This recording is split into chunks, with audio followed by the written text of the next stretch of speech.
Can hear me okay? We are live. I never do anything like this, but of course we've been covering this story since day one. I know a lot of these people on the screen, so this is going to be interesting.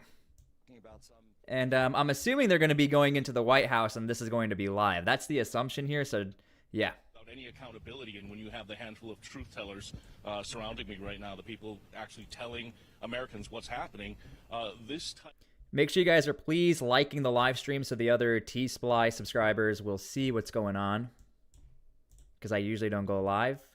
Thank you guys again for being here. Again, I'm just one of the storytellers here, but this needs to get out, and I think America's going to finally wake up. All right, if you could pass that to Nick Shirley over here. Nick, man, we got to get you some security out there or something, because I keep seeing it. The laser pointer ain't going to do it, brother. I know, it's getting a little wild. It's getting a little out. Tell me what it's like being out there, because I've seen you go up in interview some of the toughest, most murderous. You've been in with gangs, you've been in with cartels, you've been in with refugees and all the rest of it, and yet it's Antifa. Hey everyone, hope you're doing well. Again, I think this is like the warm-up. Make sure you guys are liking this live stream so the other T-SPLY family members can see this. Yeah. We're just right about what we're showing. Well, I don't even ever see you push any kind of ideology. Yeah, I don't even go to push anything. I literally go up and ask questions about why they're protesting, and I broadcast it for millions of people to see, and I give them the opportunity to justify why they're protesting and give their reasoning, and for some reason they label us as the opposition. You were a YouTube featured, dang! More than anyone, definitely needs some security out there. What does that mean, I was YouTube featured? Sorry. I have no idea what that means. Just so you guys know, I am not lying when I say I just show up and make the video, and then and then I'm like, I hope it does well. I don't know what that means, so if that's a good thing, shout out to you guys. A new and far more disturbing pallor than before, because it really could be at any moment, at any second. You know, you think you're doing a live stream, you think you're out there doing a debate, and Cam here has done the debates as well, and you know, taken up the torch, and so many others, but it only takes 1 second for everything to Thank you guys for being here. Again, we are waiting on the actual, I think, President Trump interview, but this is, I guess, a pre-interview. Make sure you guys are liking, leave your comments so the T-SPLY people can see it. Cool, too. I know none of you guys are camera shy, but it's incredible to have you here. I think I see Katie making her way over right now, and I spoke to her a little bit before. She said she was a little nervous to be talking to the President of the United States about this, and I said, Katie, just tell your story. And I think that for all of us, really, it's just here to tell the stories of, you know, this isn't our opinion. This is what happened to us and what's happening in our country. We'll be right back in a second here. Real America's Voice, Human Events Daily. Okay. Be right back, they said. So, again, I am hoping, don't know why I said it like that, I am hoping it's going to be live on the White House feed. Yeah, that was Nick Shirley. Out there, Nick Sorter, Katie should be there. Are you on X? I am on X, but I don't use it. I just stick to YouTube. So, waiting on this. And again, this is being streamed from Real America's Voice. Thank you, Adam. And just so you guys know, the people who we've been talking about across the street, hey, thank you for the $5. Every time I try to get pizza at Sizzle Pie, I just smell and get stuck in traffic because of the ice rides. Wow, okay. Yeah, and shout out to Sizzle Pie. I'm sure it's good pizza, but it's probably not good with the tear gas being seeped into it. Thank you for the $5. I appreciate that. The people that we have been talking about for the last 4 months who live across the ice building finally got their first night of sleep. So that's really cool. I have from the lawyer who represents them, statement from my client about 4 months of entrenched occupation outside her residence. It was the first peaceful night in 4 months for South Portland and Gray's Landing. Thank you, Christy Noam, for bringing law and order back to our neighborhood. Crazy, right? Don't worry, we got Tommy. Yeah, so that's really, really good. When I first started this, I didn't know it was going to end up being a mission to save these people or try to help them. So I'm just a regular YouTuber, a regular guy. again, it turned into this, and I've become very passionate about helping these people. They're all super nice. They're all very thankful, and yeah, I'm a big fan of theirs. What's up, Vet for Peace? Hello. Did they finally go home? So no, the protesters were still there last night, but there was a perimeter surrounding the building. I can just go there real quick. So there was a whole perimeter surrounding this building right here. The entire building. So they were able to get sleep. So that was good. That was good. I felt like mission accomplished, but there's still a lot more work to do. I still want to get their stories out there because we still have politicians and left-leaning content creators, media personnel who like cannot believe this is a thing.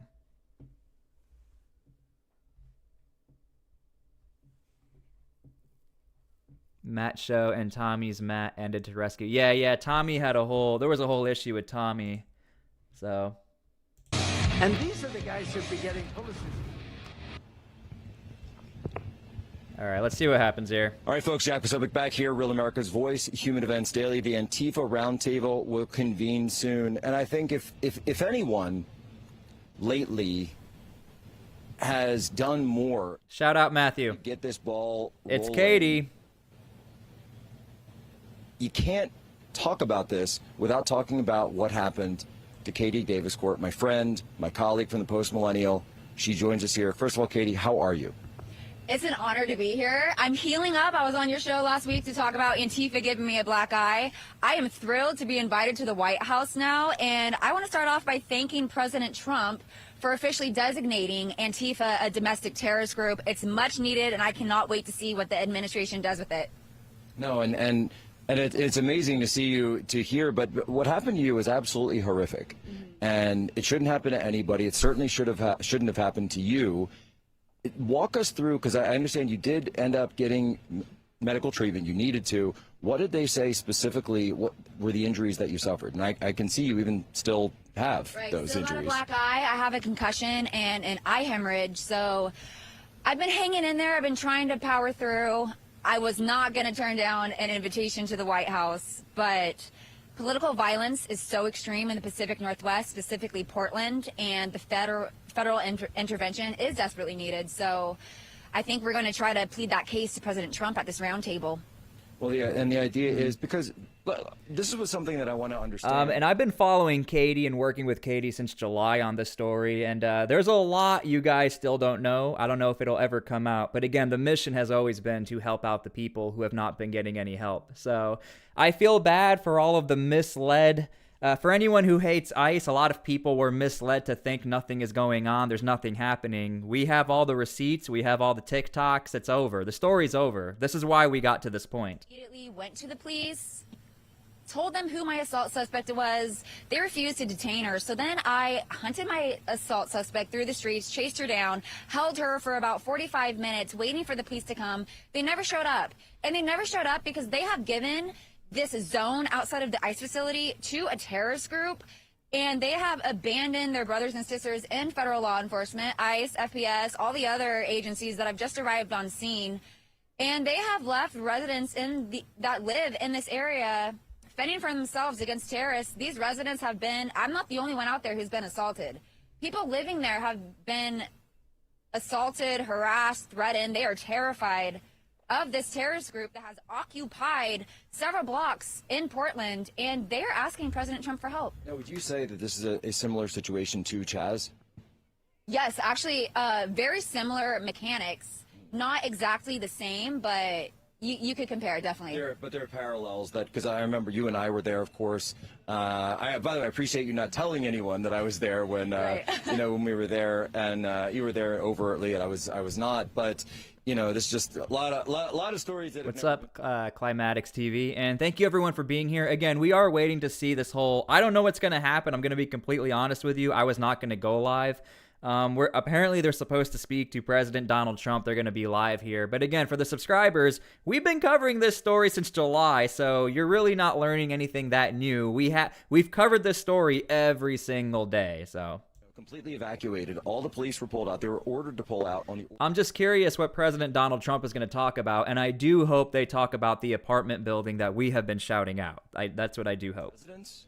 There were businesses. There were people who their entire, like, for example, one of the vehicle dealerships was there. So his entire inventory is there in this lawless area where people were stealing keys one night. And Raz Simone fancies himself as this authoritarian warlord. He's handing out AK-47s and such. And I remember one night, it got incredibly violent. We also saw the violence a few nights after the multiple shootings that were taking place. Gangs started flooding in. When you have a situation like that, where the local government has completely failed and completely collapsed, isn't the only answer then for the federal government to step in and call up the National Guard?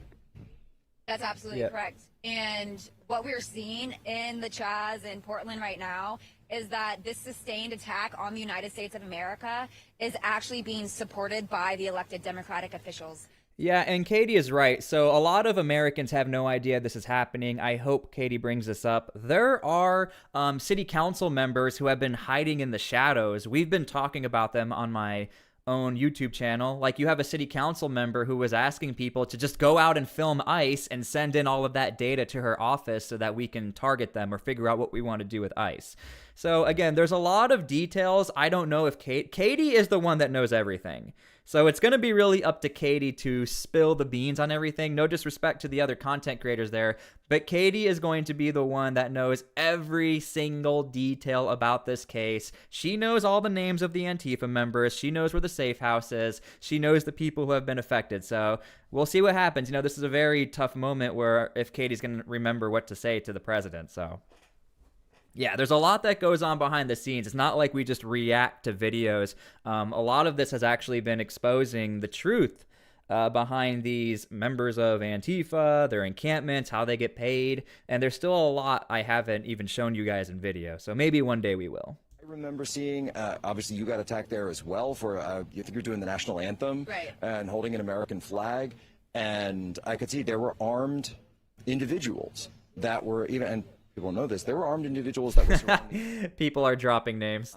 But of course, myself and a few others were keeping a very close eye to make sure that those guns didn't come out of the waistbands. But you saw Glocks in those waistbands. You also saw long guns being used by the John Brown Gun Club. And we could tell that it was a situation that was rapidly deteriorating. And this anarchy, this lawlessness, it always turns. The other thing, too, is the Portland City Council, and this is what I really wanted to focus on. The Portland City Council was well aware of what was happening at this ICE building, but the problem was when the 911 call started coming in and you look at the chat logs, the police were not showing up, and that can be a little problematic. So I think a lot of Americans are going to resonate with the fact that the Portland police didn't have to show up because it was within the area of ICE. And this is coming from personal testimonies on the ground where the 911 operators will ask, are you near the ICE building before we continue this conversation? So I'm hoping this does go out to President Donald Trump because I think the everyday American will not like that. That's my personal opinion. Endless. They cannot sleep. There is a sustained attack on the ICE building, and they are within feet away trying to live every night. And the feds have no other choice than to deploy tear gas, flashbangs, pepper balls, igniting a plume of smoke where they're trying to sleep. And so they just want an end to what is happening outside of ICE because the elected officials will not help them, the police will not help them, and they are counting on this admin. Tell me some more about this Antifa safe house, because we chatted about it. And Here we go. Let's see what Katie says. We've known about this now for months. Which I will say, it was 1 o'clock in the morning, East Coast. They got Red on the phone with me and said, where is she? And we're doing like geolocation from your videos to track your movements throughout the area. And fortunately, they were able to get in contact with you. Tell me about this Antifa safe house, because we're told Antifa doesn't even exist. How do they have an address? Oh, yeah, right. So Antifa outside of ICE, they had created this occupation that's kind of similar to a tent encampment. But what is really happening is there is an apartment unit about 2 blocks away from ICE where an Antifa individual involved in the protest has opened up his unit to those involved in the occupation. So they are not actually staying in this tent encampment. They are sleeping, eating, showering, resting I told you guys. inside this Antifa safe house just a block from ICE, and that's where they are conducting shift changes to continue this violence against ICE. So you're talking about shift changes, you're talking Yeah. about forward operating. Katie, you won't say the name. Katie, you will not say the name right now on national television. You know who it is. Tactics that Absolutely. you're describing. Yep. Does this seem like something that just organically arose overnight? No, it's very organized. They have funders through mutual aid groups. They're constantly raising funds, and Yeah. I would say that the safe house needs to be raided as soon as possible. The feds need to go in and shut it down, because once you take that out, you're going to start taking out other elements to what's happening. Yep. And so finding the ability. I cannot believe she's talking about this on national television. So again, we knew about this. I'll give you a little bit of insight. We had known about this from about 3 to 4 months ago. And this is how we were able to track this story accurately for you guys. So now that Katie is sort of leaking all of this, it's actually kind of interesting. Portland, and then they ended up stopping Yes. it. And we were able to know this as well because of tracking the TikToks. That's what it was. They were driving from Portland to Kenosha, and Riot Ribs, I'm pretty Riot sure. Ribs, Yeah. right? And so, but the way the network worked was anyone could donate from anywhere in the world to this Cash App, and then that would go to fund the riots. It would go to fund the food. Katie, we are being called by the White House to get in. So we're going to have to sign off here from Human Events. Bo Davidson will be back for the final segment of the program, but will join us in just a few moments inside the White House, where we'll be with President Trump very shortly. Katie, thank you so much for being here and sharing your story. Thanks, Jack. All right, so again, I'm assuming this is going to be on the same channel here. Again, I'm hoping we can catch this live stream. Well, Katie really just leaked all that. Man, what's about to happen, guys? What's about to happen? I'll be honest with you, it's a little weird to know that this is like being brought out to the public, because we've been talking about it behind the scenes for a while. And I'll tell you what, the very first time I talked to Katie, she always said, do not make this story about me. I will say that about Katie and Honey Badger Mom. They always said, make this about the story. You don't really have to mention us. Do not say anything. So I give them a lot of respect for that. A lot of people don't know that about them too, but I can, with full confidence, I have the text messages. They always said, do not make this about me. So it's kind of crazy they're going to be at the White House, or Katie's going to be at the White House.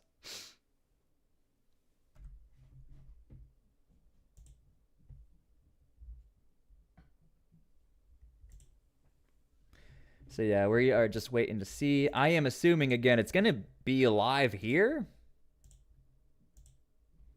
or here.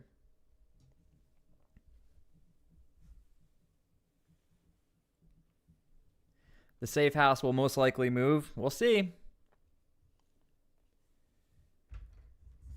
We will see what happens. Maybe it already did move. Who knows?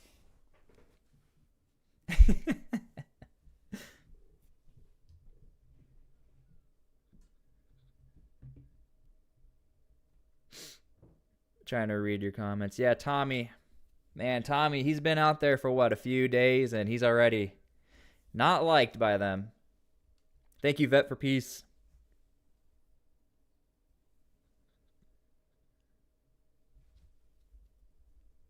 Valley Ray, yep. Valley Ray. Imagine if Valley Ray went to the White House.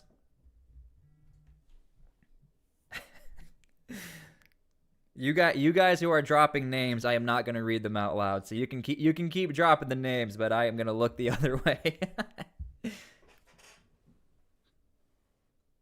Yeah, we'll see. I am hoping that Honey Badger Mom, maybe she gets talked about. I hope. We'll see. But yeah, I will continue to work with Honey Badger Mom and continue to work with Katie on these videos.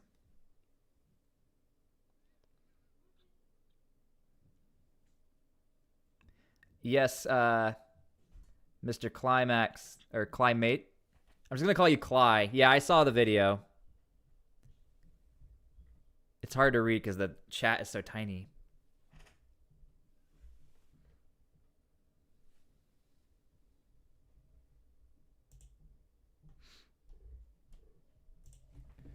All right. Not that. When you guys watch other live streams, are they streaming it from the White House here, the website?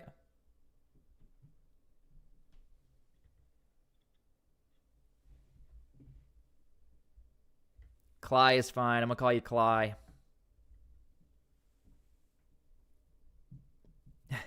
Based Rhett. I know nothing. Hatred, and worst of all, the impetus to harm or assassinate someone merely for an opposing viewpoint. So let's first look at a would-be assassin, Nicholas John Roski, the person who wanted to take... Okay, so this is not it. Again, waiting to see.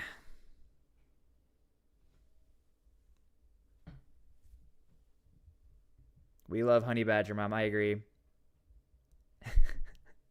Yes, Valley Ray. He has my vote to be out in the White House. Valley Ray.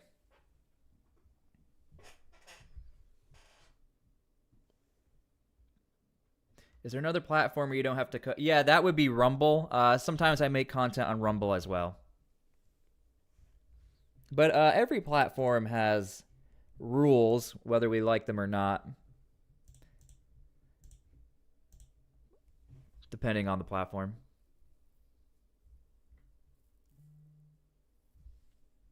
$3 p.m. Eastern, so we still got a few minutes. Thank you again for being here, guys. I wasn't planning on doing this, though. Tommy Boy, I don't think Tommy will be allowed in the White House. I'm just being honest. No disrespect to Tommy. But Tommy, the other night, had like 60,000 live viewers. Crazy. Whose streets? Valley streets.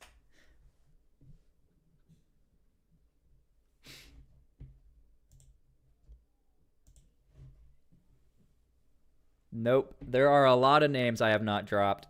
A lot of them.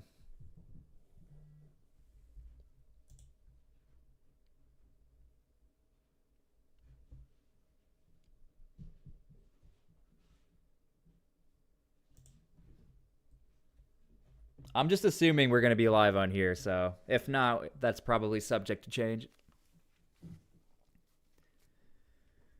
Tommy only got popular because Portland Andy shouted him out. Did he? I'm not sure. I'm just glad Portland Andy knew who I was. I was like, dang. X is total views, not live viewers. Yeah, that was the live view count.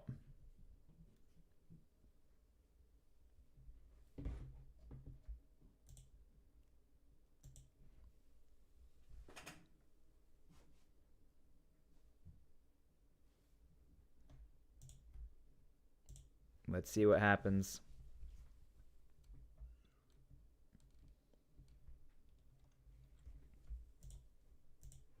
Waiting on this. Whatever happened to Valley? He's still out there. Valley is still out there. Now look, it's not like I'm kicking it back with everyone. Yeah, 6 degrees of separation. But I think when it comes to this Portland story, everyone is sort of connected together, depending on when you join the story.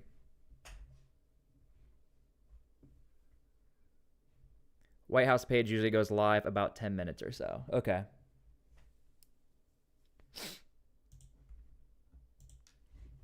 I'll be honest with you, usually at this time, I'm making the Portland video that will be released tonight.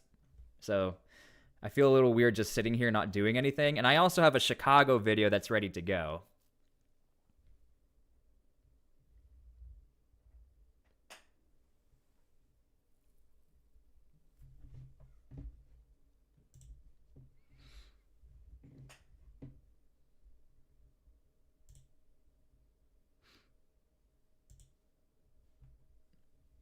Thank you, Rebecca. Yes, Tommy is the guy that got famous for defending himself.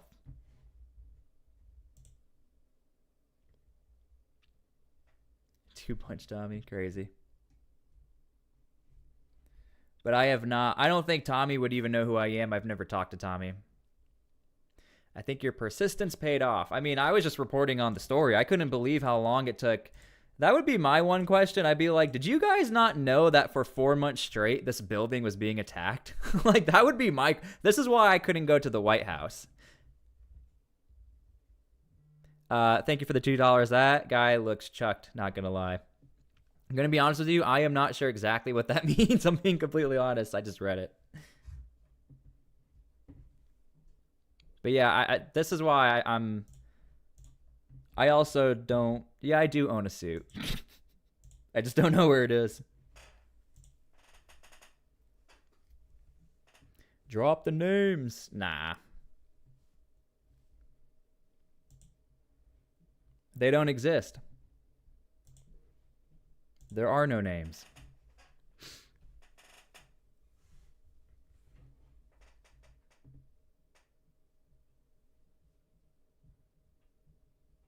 Did not know, and I live here. Tommy is out here. Tommy is out there doing and saying the things that we all wish we could scream. Yeah, I don't know where Tommy came from, but he just showed up and started counter-protesting.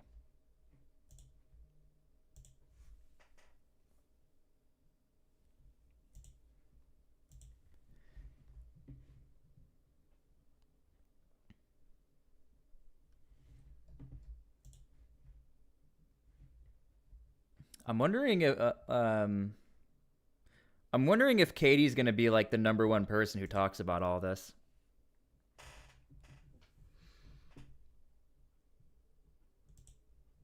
I wish the narrative was not real. Unfortunately, here we are. Thank you to Catherine Castano Rex for the $2. Yes, I agree. We do need to worry.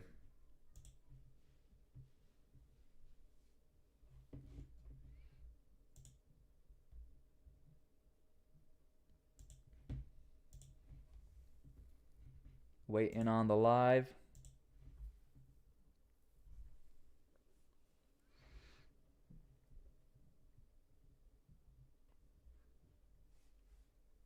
Yeah, Tommy was. That's the thing. Tommy goes nonstop. He has a lot of energy.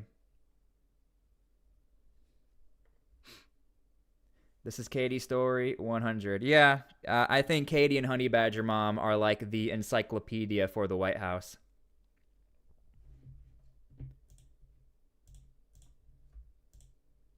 So we'll see what they ask. Hey, Brady, we are just waiting for the White House to have a conversation with the reporters who've been talking about Portland. Thank you, Pat Powell, for $5. You do great coverage. Thank you so much. And thank you for donating that money to the channel and the cause. I appreciate it. Tommy, a good content creator. Yeah, hey, Tommy has numbers. Patriots in control. Oh, yeah, and Cam Higbee is there as well. Cam Higbee was on the ground. I forgot. Cam Higbee was there a few times and used some of his videos as well. So that's good that Cam will be there to talk about some of his experiences.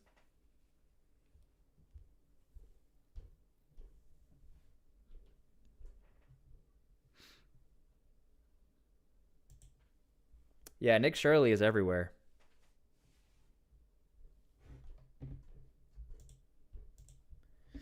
All right, let's see what happens. Waiting on this live. Again, I've never actually covered an event like this, but I do know they go late or they start late. So if you guys see anything, let me know.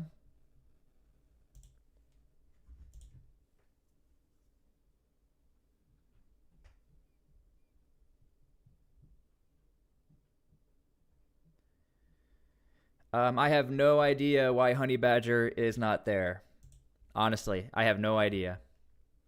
But if I was the White House, I would have Honey Badger and Katie as the top two.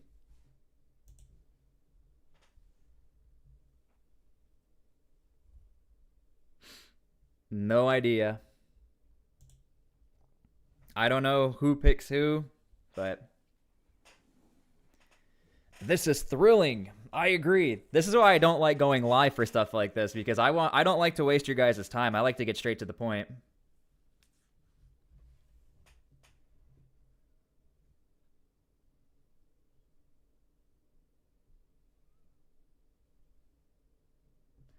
I'm glad I made a friend.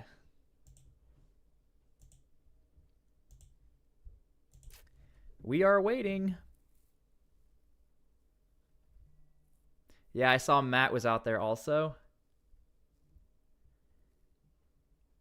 Thank you, Al Hummel.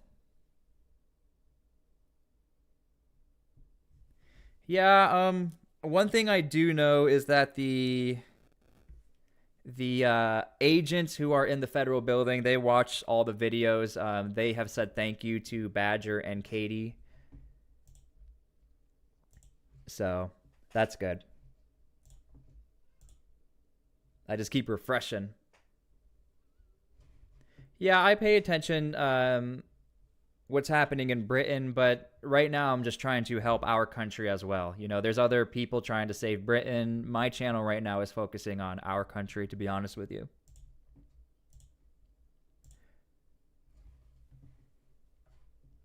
I wouldn't believe everything you see. I agree. That's why you can go back and check all of the videos we made on Portland.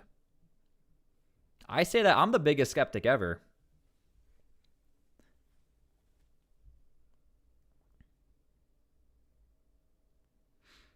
You should write a book. What's up, Wesley? I think Katie and Honey Badger could write a book on this. But I am really curious if Katie's gonna say some things on national television, honestly. I'm really curious what she's gonna say. Because I know there's some things that a lot of people don't know. So we'll see. We'll see.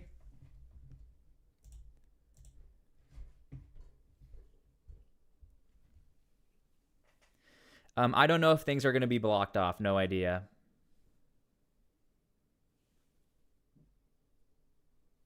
Thank you, Today is Ours. I appreciate it. And that's great to hear.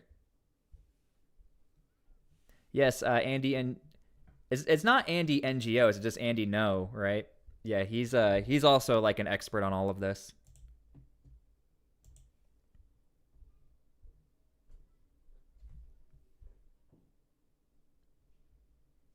I agree, the live feeds don't lie. See, like when this happened right here, this is when I thought the Trump administration was actually going to come out. And I think this was in June or July. No, I think this might be July. 06/18. Yeah. So this is when I thought the Trump administration was like, I was like, okay. Oh, sorry. You can't see it. The Trump administration still did not respond to this when this happened. And there were no Portland police, and there was no mainstream media covering this, by the way. Look how many people are here. And I remember when I was covering this story, I was like, I cannot believe it that the Trump administration does not know this is happening.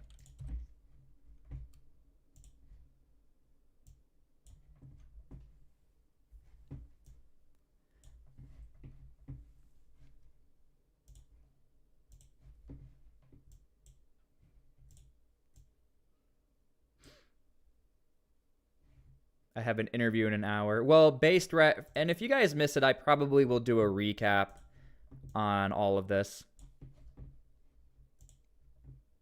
But I am just focusing on trying to get this live stream.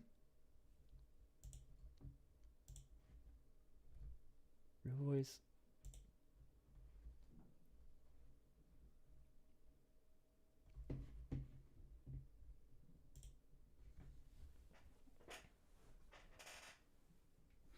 Yeah, we'll see if Chicago flips red. I don't know if that's possible, but I think there's a lot more right-leaning support for sure. Also, throughout all of New York, that's happening in upstate New York. We're seeing a lot more right-leaning voters.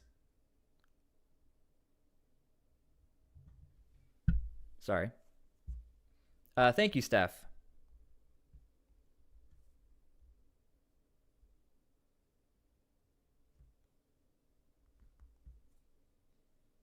I'm trying to see where this is all at. Yeah, I saw that about the guy who started the fire in California. That's pretty crazy.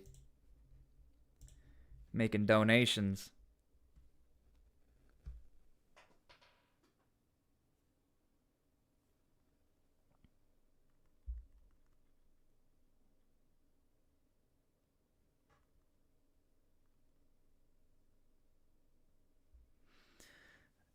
That was Matt Morse.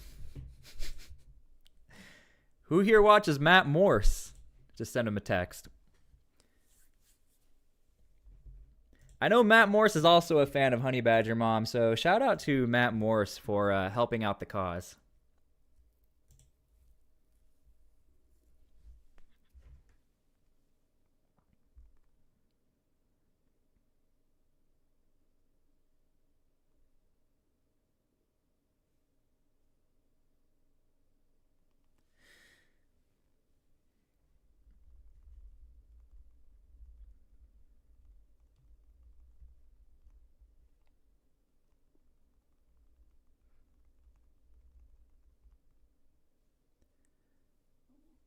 All right.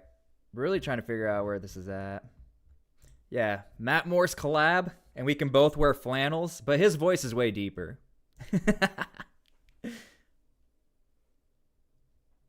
What's up, Patrice?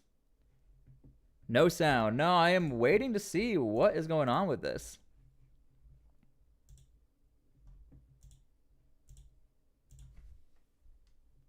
Let's go here. Thank you for the $2. I don't know who Jack is, but his face, though. That is not Jack, by the way. That is somebody else. Also, it's weird on YouTube. My thumbnail is not even showing, so that's great. Don't know why it's doing that. Did you guys see my thumbnail when you joined by any chance? Because it's showing on my screen. My thumbnail is not showing.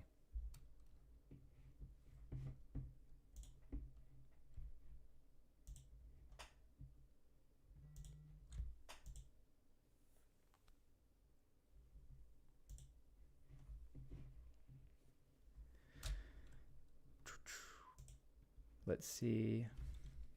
I'm trying to find if there's other coverage on this.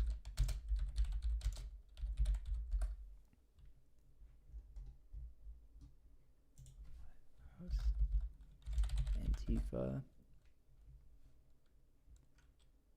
Yeah, it says coming up live on Forbes, President Trump holds a roundtable on Antifa at the White House.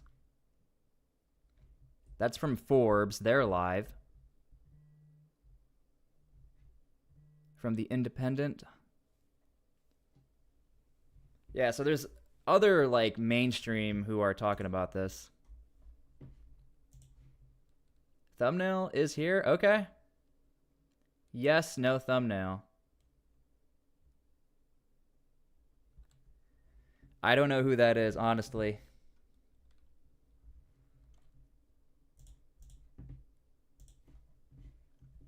I really don't. And thank you for the $2.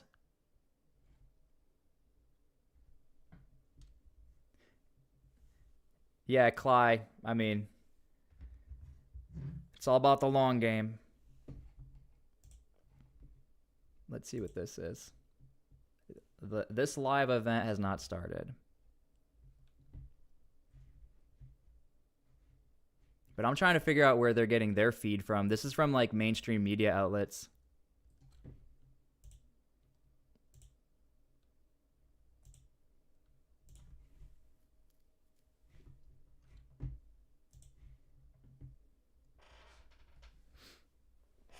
Why wouldn't ICE have elevated that to the White House? You know, to my understanding, Tom Homan let everyone know that this was happening because Tom Homan showed up like a month ago. So I have no idea.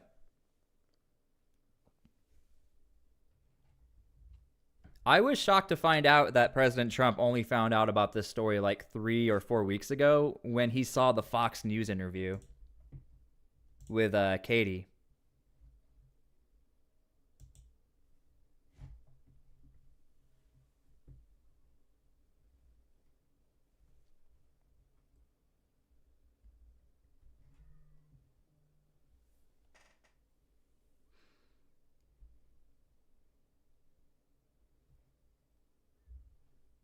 Yeah, I'm waiting on the Benny Johnson video on their whole trip.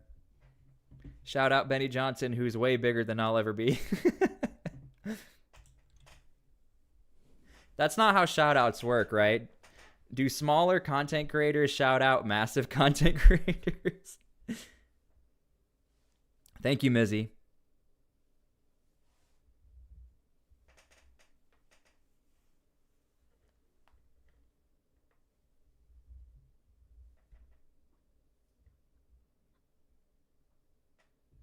Vincent, I don't know. Maybe they could, but I think there's a lot of raw footage out there as far as other attacks.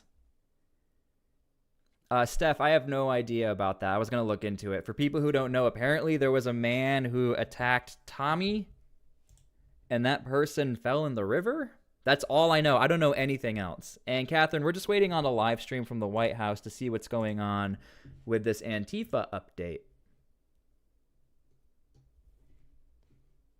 Apparently there's going to be a round table.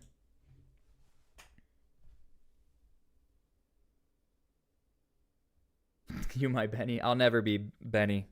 5 million subscribers is crazy. And thank you, Vet for Peace, for the memberships, the gifting of the memberships.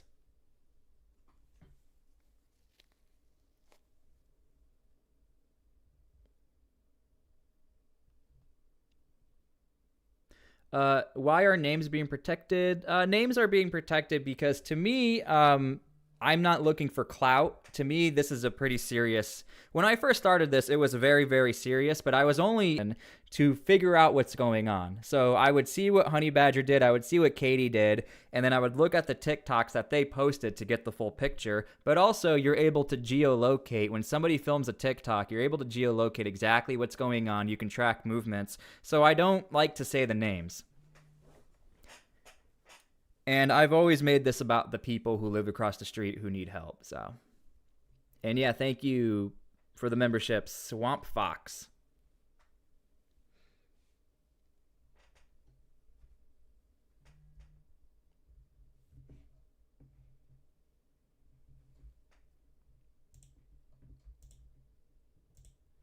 Waiting on something.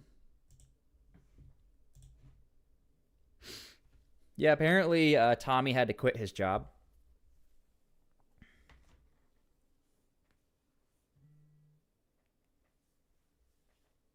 Again, I don't know Tommy. I've only seen him in passing on the live streams and the clips. Yeah, Tracy. Since July, yeah, June, July, and even in May, we have evidence that in May there were posters and flyers posted on Reddit. No one's ever seen that.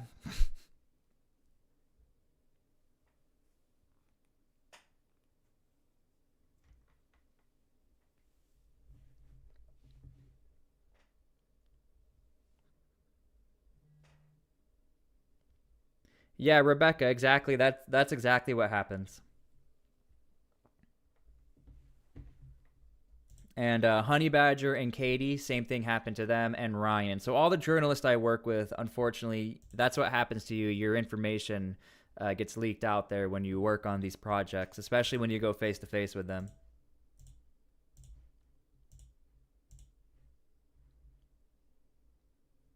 I'm assuming they're going to stream it too. But yeah, there are like massive, The Independent and like PBS, they all have their live streams. So I'm waiting to see what exactly is going to happen. Yo, from the South with an F. From the South. Yeah, thank you for the gift memberships. Yo, Veli Raisin here, a Portland legend. What's up, Veli? Veli knows how it is. Veli probably knows more than I do. Veli knows. There's a lot of behind the scenes what goes on in that area.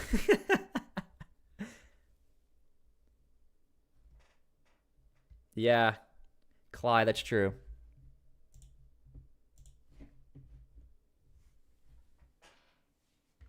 Shout out Veli. And Matthew. If Matthew's still in here, shout out to him as well.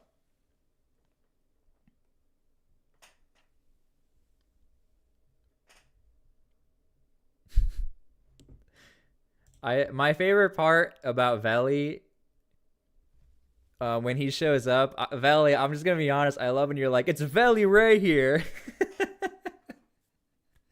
When you speak in third person, when you're on the live stream, I just think, I don't know why I laugh every time. You're like, it's Veli here. And Valley, you are one of the #1 people. I get asked all the time to like use your content or to like collab with you all the time.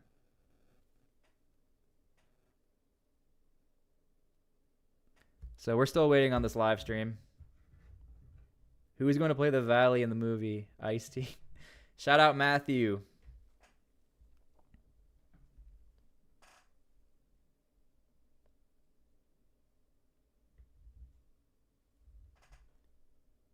Texas will hire Tommy. Yeah, Texas, I mean, Tommy's going to be fine. I am 100% sure a blue-collar MAGA owner of a company is going to 100% hire Tommy.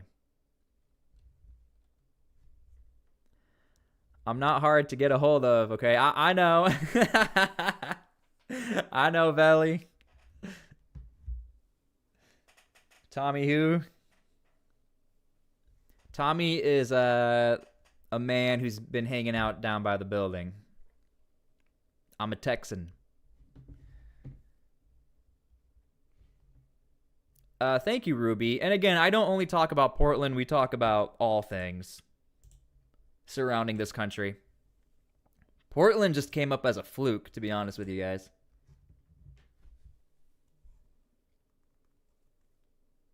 Waiting to see what is going on.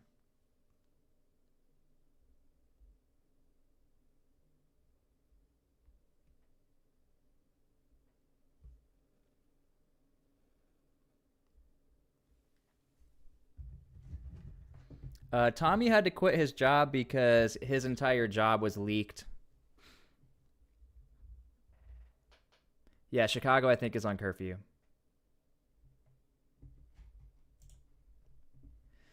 This live event has not started yet. Still waiting.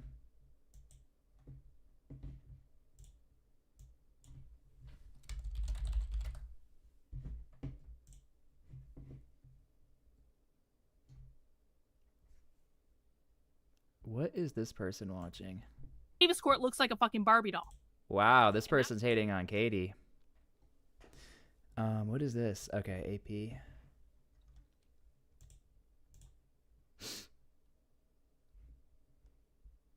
Interesting.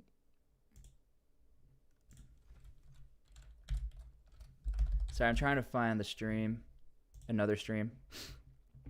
Thank you, Ruby. Yeah, I went to go look up a stream, and that's what somebody just said.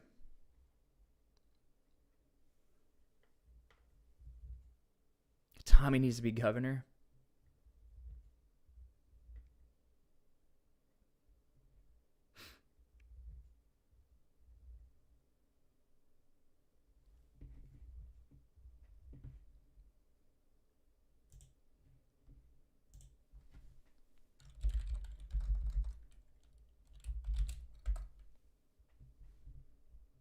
All right, I'm on the Associated Press, waiting for this. Nothing here. Sorry, I'm not trying to waste all your guys' time. I just didn't know when this was going to go live, so.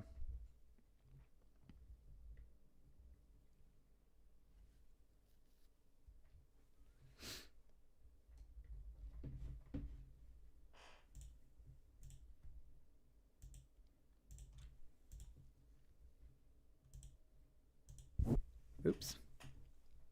Who streets? Valley streets. Salute respect to the whole chat. Yeah, man, Valley, you're famous, dude.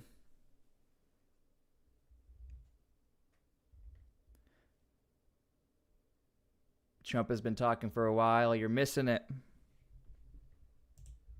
Nah, I'm watching it right now. Nice try.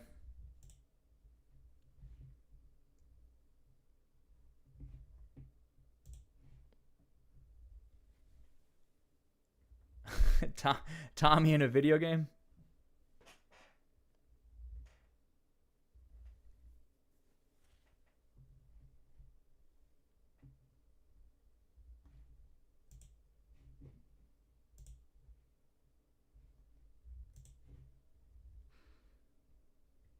Thank you, Successive. I appreciate it.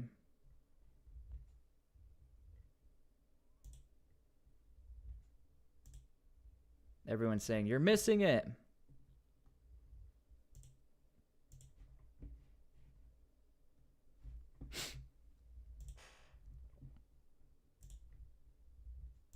I just keep refreshing.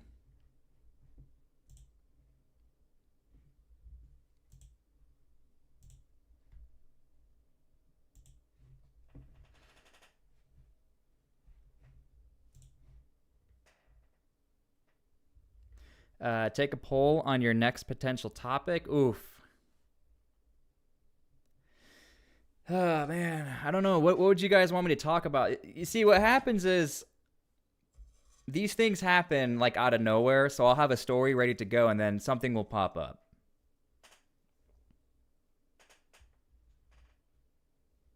Like lawmakers. There's a couple of lawmakers I do follow and I'm waiting for them to do things and they always end up doing it. But there are a lot of times lawmakers will just post something emotionally. Maybe they don't intend to do it, maybe they do, but they'll like leak information on the internet and then that's when I make the videos.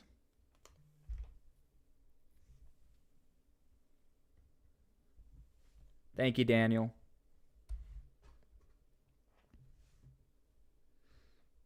I have not been following any asteroids.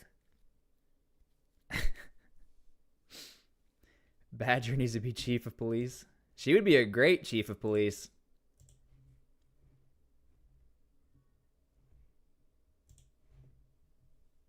Yeah, I actually wish more people were talking about Memphis. I made a video about Memphis last week, and I want to make a video really bad this week or into the weekend. And to those groups who are posting all those TikToks about Memphis, just so you guys know, we are watching you as well. And I'll leave it at that. There's a certain group out in Memphis right now asking for support. I'll give you guys a little secret. You guys can go on TikTok right now and type in whatever city you want, and then you will find people who are doing things you're probably not supposed to be doing. I don't know why people find so much safety in TikTok, but for some reason, a lot of people like really trust TikTok, as if like we don't all see what's going on. Like 2 months ago, we were tracking a female content creator who was just following ICE agents. She got busted, and now a bunch more people from TikTok are getting busted.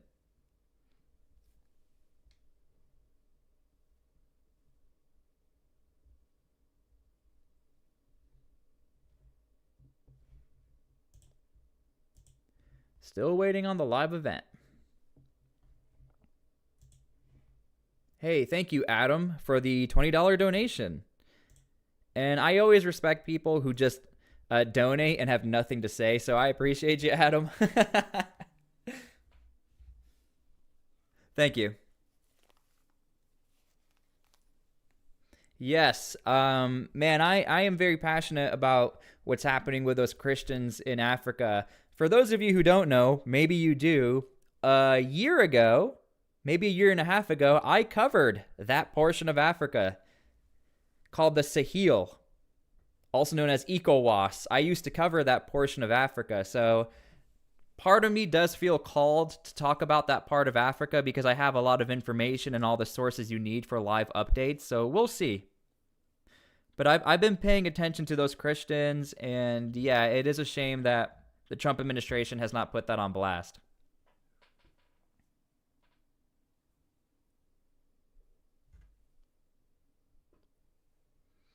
Yeah, a lot of people post everything on their social medias like TikTok.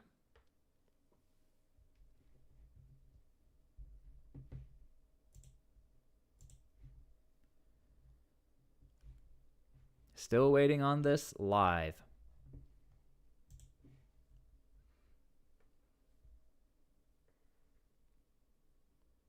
Yeah, music events. That's a very good catch.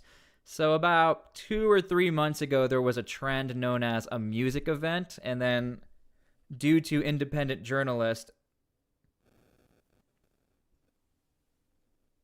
sorry, I'm getting updates. Due to independent journalists, people were able to track down that actually meant these protests that were popping off. And that got popular in Los Angeles. So now whenever you hear like music events or anything like that. It has to do with the protesting.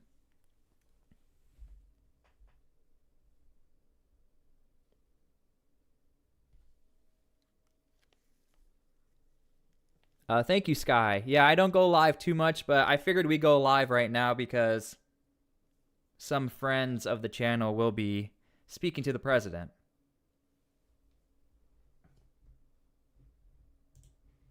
But I have no idea what's going to happen. I don't want to sell you guys a dream here. I truthfully have zero idea of what's going to happen. So at the very least, we can just all talk and hang out. But I am looking at these live streams to see what's going on, and everyone is still waiting on the live.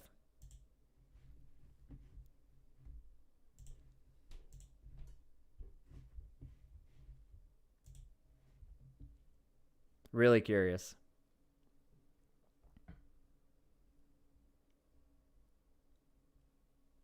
Veli, we can talk through our mutual friend. I got you, Veli.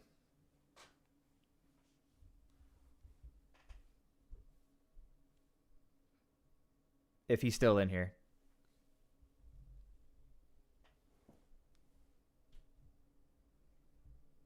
Everything's in waiting mode. Do I think Trump will invoke the Insurrection Act? I don't know. I really don't know. The issue is between Portland and Chicago is that Chicago, the field operations are being interrupted. The ICE facility, like there's a distinction here. So I think Chicago has a better argument than Portland because the situation in Portland, you have field operations and then you have the ICE building. So this is going to be the area of contention. So I guess the National Guard will just be deployed here.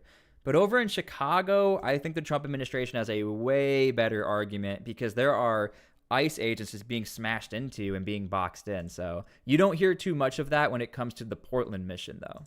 Not to minimize either mission, but they both have their issues. Portland has more of a riot control issue. Chicago has more of a field operations and riot control issue.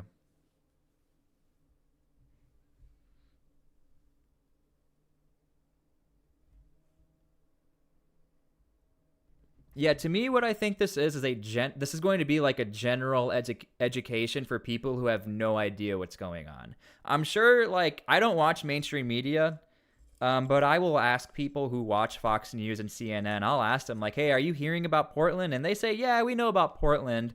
And then when I start digging into what exactly they know, it's not all the details.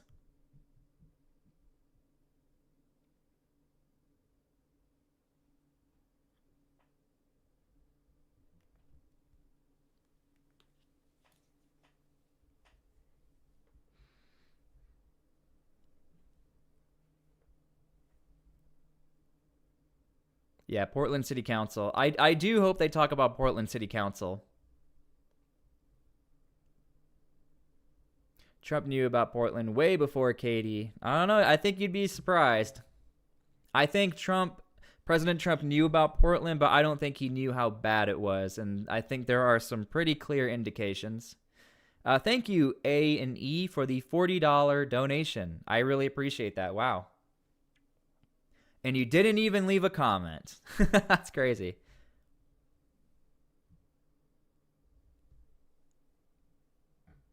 I agree. You got to gather the evidence. And again, the only confusion I have with timeline is that Tom Homan was at the building, I think a couple months ago. And it was really bad at that point. So I don't know if he talked to President Trump. I have no idea.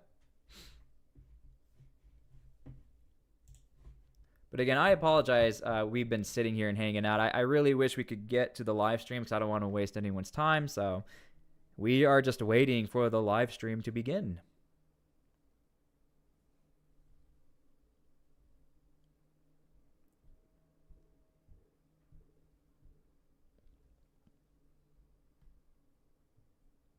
Thank you, AE. Yes, I agree. That's why we make these videos, to help out communities and get the truth out there. Thank you for the $10. I appreciate it. This seems to be the new trend. You just donate and don't say anything. When people donate, don't they usually leave a comment? What's up, the Washingtons?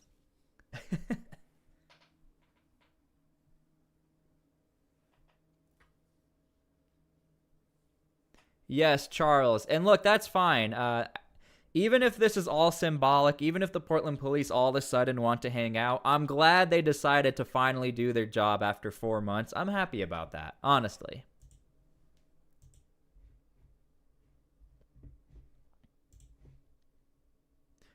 Okay, yep. Have a good one, Based Ret.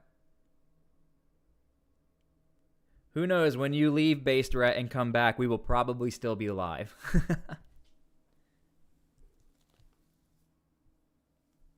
You don't need to read it unless we pay? No. No, that's not what I'm trying to say. I'm trying to say is, like, whenever I watch live streamers, don't people donate so that they write a text in there?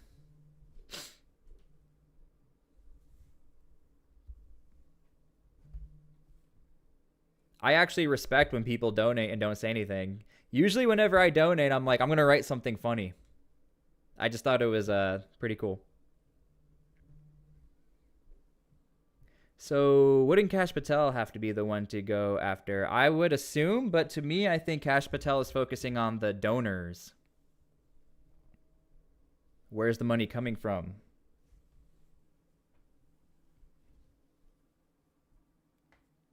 Shout out Veli.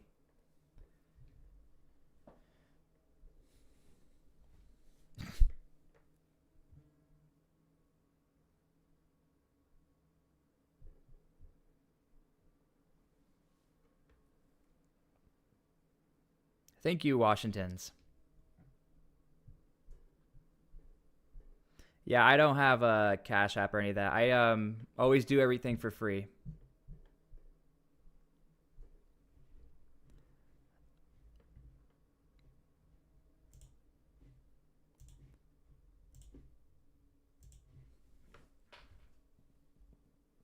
I would have wrote something funny, but I have no cash. That's totally fine.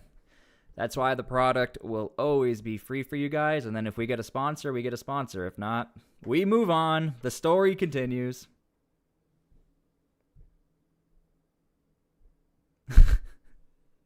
Thank you, obviously aware. And there we go. There's something.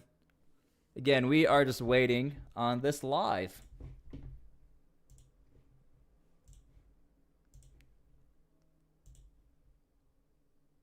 Here we go. Thank you very much. I was just dealing with people from the Middle East, Arab people and other people on the potential peace deal for the Middle East. Peace for the Middle East, it's a beautiful phrase, and we hope it's going to come true, but it's very close. And they're doing very well. We have a great team over there, great negotiators. All right, here we go.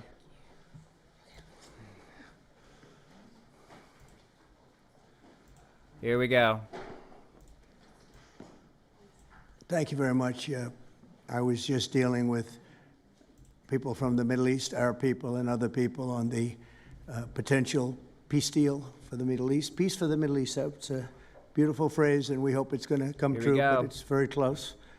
And they're doing very well. We have make sure you guys please like the live as well so we can get this out there. Unfortunately, great negotiators on the We've been talking about this for 4 months now, and they're finally at the White House. So let's see what happens. Sometime toward the end of the week, maybe on Sunday, actually, and we'll see. But there's a very good chance negotiations are going along very well. We're dealing with Hamas and many of the countries. As you know, we have all of the Muslim countries are included. All of the Arab countries are included. Very rich countries and some that are not so rich, but just about everybody's included. It's never happened before. Nothing like that's happened before. Wow. And our final negotiation, as you know, is with Hamas. And it seems to be going well, so we'll let you know. If that's the case, we'll be leaving probably on Sunday, maybe Saturday, maybe a little later than Saturday evening, but that seems to be our schedule. It should be clear to all Americans that we have a very serious left-wing terror threat in our country. Whoa. Radicals associated with the domestic terror group Antifa. Here we that you've heard a go. lot about lately, and I've heard a lot about them for 10 years. And other far-left extremists have been. I hope you watched my campaigning YouTube. Violence against ICE agents and other officials charged with enforcing federal law. In Chicago, anarchists have surveilled at least 4 local ICE facilities and posted diagrams of the buildings online, meaning nothing Yep. but bad, accompanied by photos of specific ICE agents that they're targeting, one in particular who's a top person and a great patriot. In July, approximately Yeah, a dozen for- Antifa-aligned militants stormed the ICE facility in Texas and then lured officers out of. For people who don't know, there's a website right now of Chicago agents where they're being tracked by these people. They were crazy, frankly, shooting one Texas officer in the neck. And in Portland, Oregon, Antifa thugs have repeatedly attacked our officers and laid siege to federal property in an attempt to violently stop the execution of federal law. Everything we're doing is very lawful. What they're doing is not lawful. And what the governor and the mayor of, as an example, you could say of Portland, and you can say certainly of Chicago, it's not lawful what they're doing. They have to be very careful. In addition, 2 weeks ago, radical left terrorists in Dallas. Guys, I'm from New York. We say Oregon. I'm just being completely honest with you. That is how we say Oregon. We say Oregon. The game Oregon Trail. So, yeah. That's bad.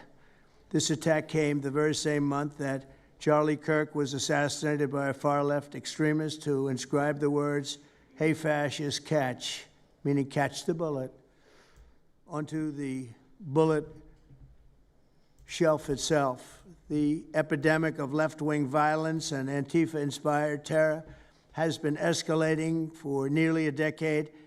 At universities, Antifa has organized riotous mobs to attack campus speakers. I see it all the time. And these are agitators, anarchists, and they're paid.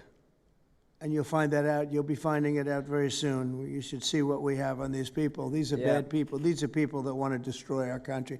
We're not going to let it happen. Oh, man. They've used armed gangs to assault. Remember, the everyday American is seeing this. People who work hard every single day, just like blue-collar workers. And now you're finally getting to see the president talk about this and the experts talk about this. So But they have that's why I'm really curious. How far is Katie willing to go? I want to know what Katie's going to say because I know she knows everything. probably some of the people I know, some of the people I dine with. But if they do, they're in deep trouble. So we're going to be looking very strongly at the people that are funding these operations. When you see the signs, and they're all made out of a beautiful, beautiful paper, beautiful, nice, stiff, very expensive paper with beautiful wood handles, all the same color. They come from very expensive printing machines. These are not people that write out their signs in a basement that believe in something. These are paid anarchists. At least 3 of these courageous journalists have personally been victims of Antifa attacks. Andy No has been repeatedly beaten by Antifa thugs for his work in Andy is a very serious person, too, I have to tell you. I've been watching him for a long time. Is Andy here? That's what I thought. Hello, Andy. I thought that was you. You're looking better than you do out on those streets, huh? Dang. You look much better. It's nice to have you. You feel a little safer here, I think, maybe. Well, not that safe, because you have them. You have to worry about that.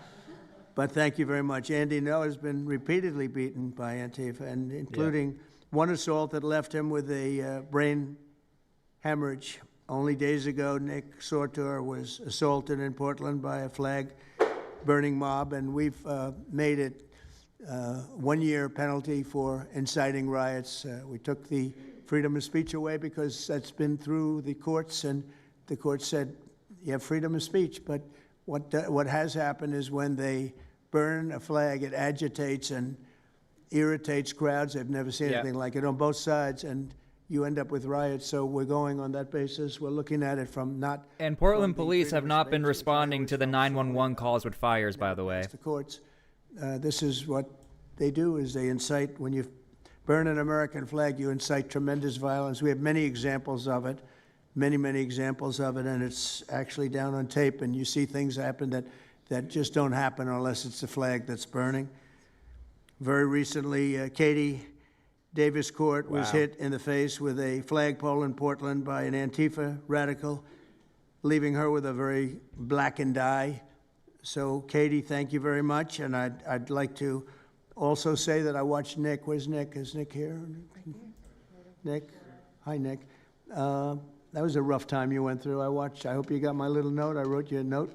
Yeah, I really appreciated that. It helped a lot because it was a difficult situation. It was very stressful, and your note helped a lot. I truly appreciate it. I thought it was terrible, actually. I thought it was terrible. So we'll talk about it a little bit. Under the last administration, the Department of Justice targeted faithful Catholics, Christians, and patriotic parents as domestic extremists. They said, oh, they're extreme because they believe in God. They're extreme because they go to Catholic church, or evangelicals, where everybody was under the gun. Unless you were a really bad, sick person, then they left you alone. Under the Trump administration, we're going after Antifa criminals, and all who fund and support their campaigns are in serious trouble. And we have a lot of records already, a lot of surprises, a lot of bad surprises. It's people that you would never think. I want to thank Attorney General Pam Bondi, who, by the way, yesterday was incredible in Congress. It was amazing. Honey Badger Mom is not here, guys. I don't know why she wasn't invited, but Honey Badger Mom was not invited to the White House. And she is the journalist who's been there since day one, so I have no idea. Some of these fake senators, these terrible senators, people like Blumenthal that had a phony war record. For 20 years, he talked about what a hero he was, and it turned out he never went to Vietnam.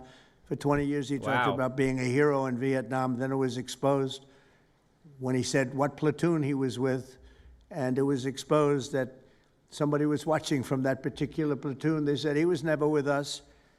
And then he went out and he cried, and he was ready to drop out of the election. And disgraceful. And Veli Ray's not at the White House either. And he starts criticizing her, and she's a patriot. And they ought to do something with that. You know, we have a young congressman that's right now in jail for lying about where he went to college and other things. It was, you know, frankly not good. It was pretty bad. But it was nothing compared to Blumenthal. I mean, what Blumenthal did, he was for 20 years a hero, a great war hero. And then he sits back and, you know, sanctimonious kind of a guy, looks down, how dare you do this to the American public, you know? What a fake. Wow. But I thought Pam was incredible yesterday, as well as Secretary Kristi Noem, who's really out there courageously, and I appreciate it, Kristi, amazing what you're doing. FBI Director Kash Patel, who's really coming up with some. Deputy Attorney General, one of the best lawyers you'll ever find. Todd Blanche, who I know personally is a good lawyer because I'm here. Thank you very much, Todd. Good job, Todd. Let me ask Attorney General Bondi to say a few words, and then we'll follow it up with Secretary Noem and Director Patel. And we're going to have some of the people around the table, very courageous people, and they're going to be talking, journalists, almost all, and they're going to be talking, and we'll take some questions from the press at the end. Okay, Pam, please. Thank you, President Trump. And as you made clear, Antifa is a domestic left-wing terrorist organization. We've seen them on video for years because they wanted to be seen and they got away with it. They beat journalists, they attack courthouses, they attack police stations, they dox and assault our law enforcement officers. Yep. The Biden administration let them commit these crimes with total impunity for years. So did Democrat leaders like Pritzker and Mayor Brandon Johnson. Last week, independent journalist Nick Sorter was arrested just for protecting himself against Antifa. Yep. I saw it online and I called Nick. I couldn't believe what happened. He did all this just trying to save our American flag from being burned. He was pushed down and assaulted, yet the local police arrested Nick, not the Antifa thugs who did this to him. They're going to be in trouble. Antifa feels empowered to operate in the open because weak Democrats have turned a blind eye to their actions. Their hatred for President Trump and for law and order agendas fuels their violence. We've seen more than 1,000% increase in attacks against our ICE agents since January 20th. Secretary Noem is out there fighting for you firsthand to keep our federal officers safe, to keep our federal buildings safe, and we're not going to have it anymore, these thugs. We saw what's happening in Portland and Chicago, and you saw what happened in Dallas. No longer. This is not activism, it's anarchy. We can't and we will not let masked terrorists burn our buildings, attack our law enforcement, and intimidate our communities. Under your leadership, President Trump, we're deploying the full might of the federal law enforcement to crack down on Antifa and other domestic terrorist organizations led by Stephen Miller. And Stephen, thank you for everything you're doing. Dang. Last week, I issued a memo ordering our federal law enforcement agents, DEA, FBI, U.S. Marshals, and ATF to protect ICE officers from Antifa and other radical left-wing violence. Director Patel has been going non-stop. He and Deputy Attorney General Blanche were in Chicago yesterday. While Secretary Noem was in Portland, we are around this country fighting against this domestic terrorism. Wow. We had Apple and Google take down the ICE block apps. Hope they continue to comply with that. It's threatening the safety of our federal law enforcement officers. We're not going to stop at just arresting the violent criminals we can see in the streets. Fighting crime is more than just getting the bad guy off the streets. It's breaking down the organization brick by brick. I agree. Just like we did with cartels. We're going to take the same approach, President Trump, with Antifa. Destroy the entire organization from top to bottom. We're going to take them apart. Thanks to your bold leadership and the designation of Antifa as a terrorist organization, which is exactly what they are, Americans will no longer tolerate their unhinged violence. Thank you. Yeah, I want to hear Stephen Miller also, honestly. Well, thank you, Mr. President, and thank you for hosting today and focusing on Antifa and the terrorists that they are. Let's not make any mistake. These individuals do not just want to threaten our law enforcement officers, threaten our journalists, and the citizens of this country. They want to kill them. Their agenda is to destroy the American people and our way of life, and this president is standing in their way. He is stopping them from bringing their death and their destruction to the individual citizens in this country that just want to raise their kids and their grandkids in peace and in safety. Yep. I want to also thank everyone around this table for being so bold and so brave, for standing up and recognizing the threat that Antifa is to our way of life. By recognizing how advanced they are, how sophisticated their networks are, how they've infiltrated our entire country, and we're seeing them play out with their tactics from city to city, and how they have built out their funding mechanisms. And sir, I also want to thank our Treasury Secretary for his work in getting to the bottom of these funding mechanisms and individuals who are perpetuating this violence on our American cities. I was in Portland yesterday and had the chance to visit with the governor of Oregon and also the mayor. They're in town, and they are absolutely covering up the terrorism that is hitting their streets. Told you guys. While you talked about some of the stories of our ICE agents, our Border Patrol agents, how they have been attacked, how they have been shot at, injured, the damage that they've done, these leaders in these local cities, along with Pritzker and Johnson, ignore what's going on, or, sir, they're helping Antifa cover it up. We have arrested dozens of individuals that are Antifa members or affiliated with them, and I want to thank our Attorney General for prosecuting them and making sure they never see the light of day again.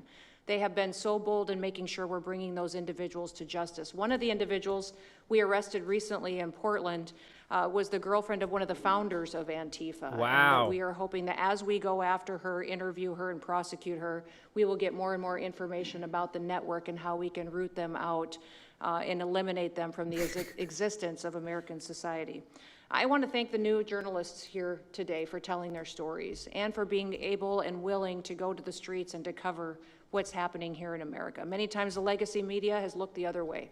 Refused to tell the stories. The networks have not really focused on what this is and what damage it is doing to our country, and how this network of Antifa is just as sophisticated as MS-13, as TDA, as ISIS, as Hezbollah, as Hamas, as all of them. Thank you for the $5. I appreciate it. Dangerous. They have an agenda and it's true. to destroy us, just they like are the very other terrorists dangerous. we've dealt with for many, many years.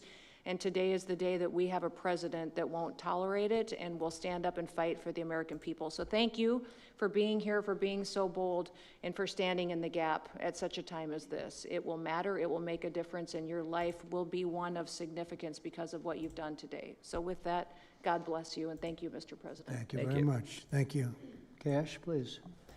Thank you, Mr. President. Mr. President, the American people gave you a sweeping mandate in your victory in this election cycle, and they demanded safety and security for our citizens. And your administration, with your leadership, has provided us with the resources that we need, which is a whole-of-government approach to go after criminals absolutely everywhere, not just outside of this country, but within this country.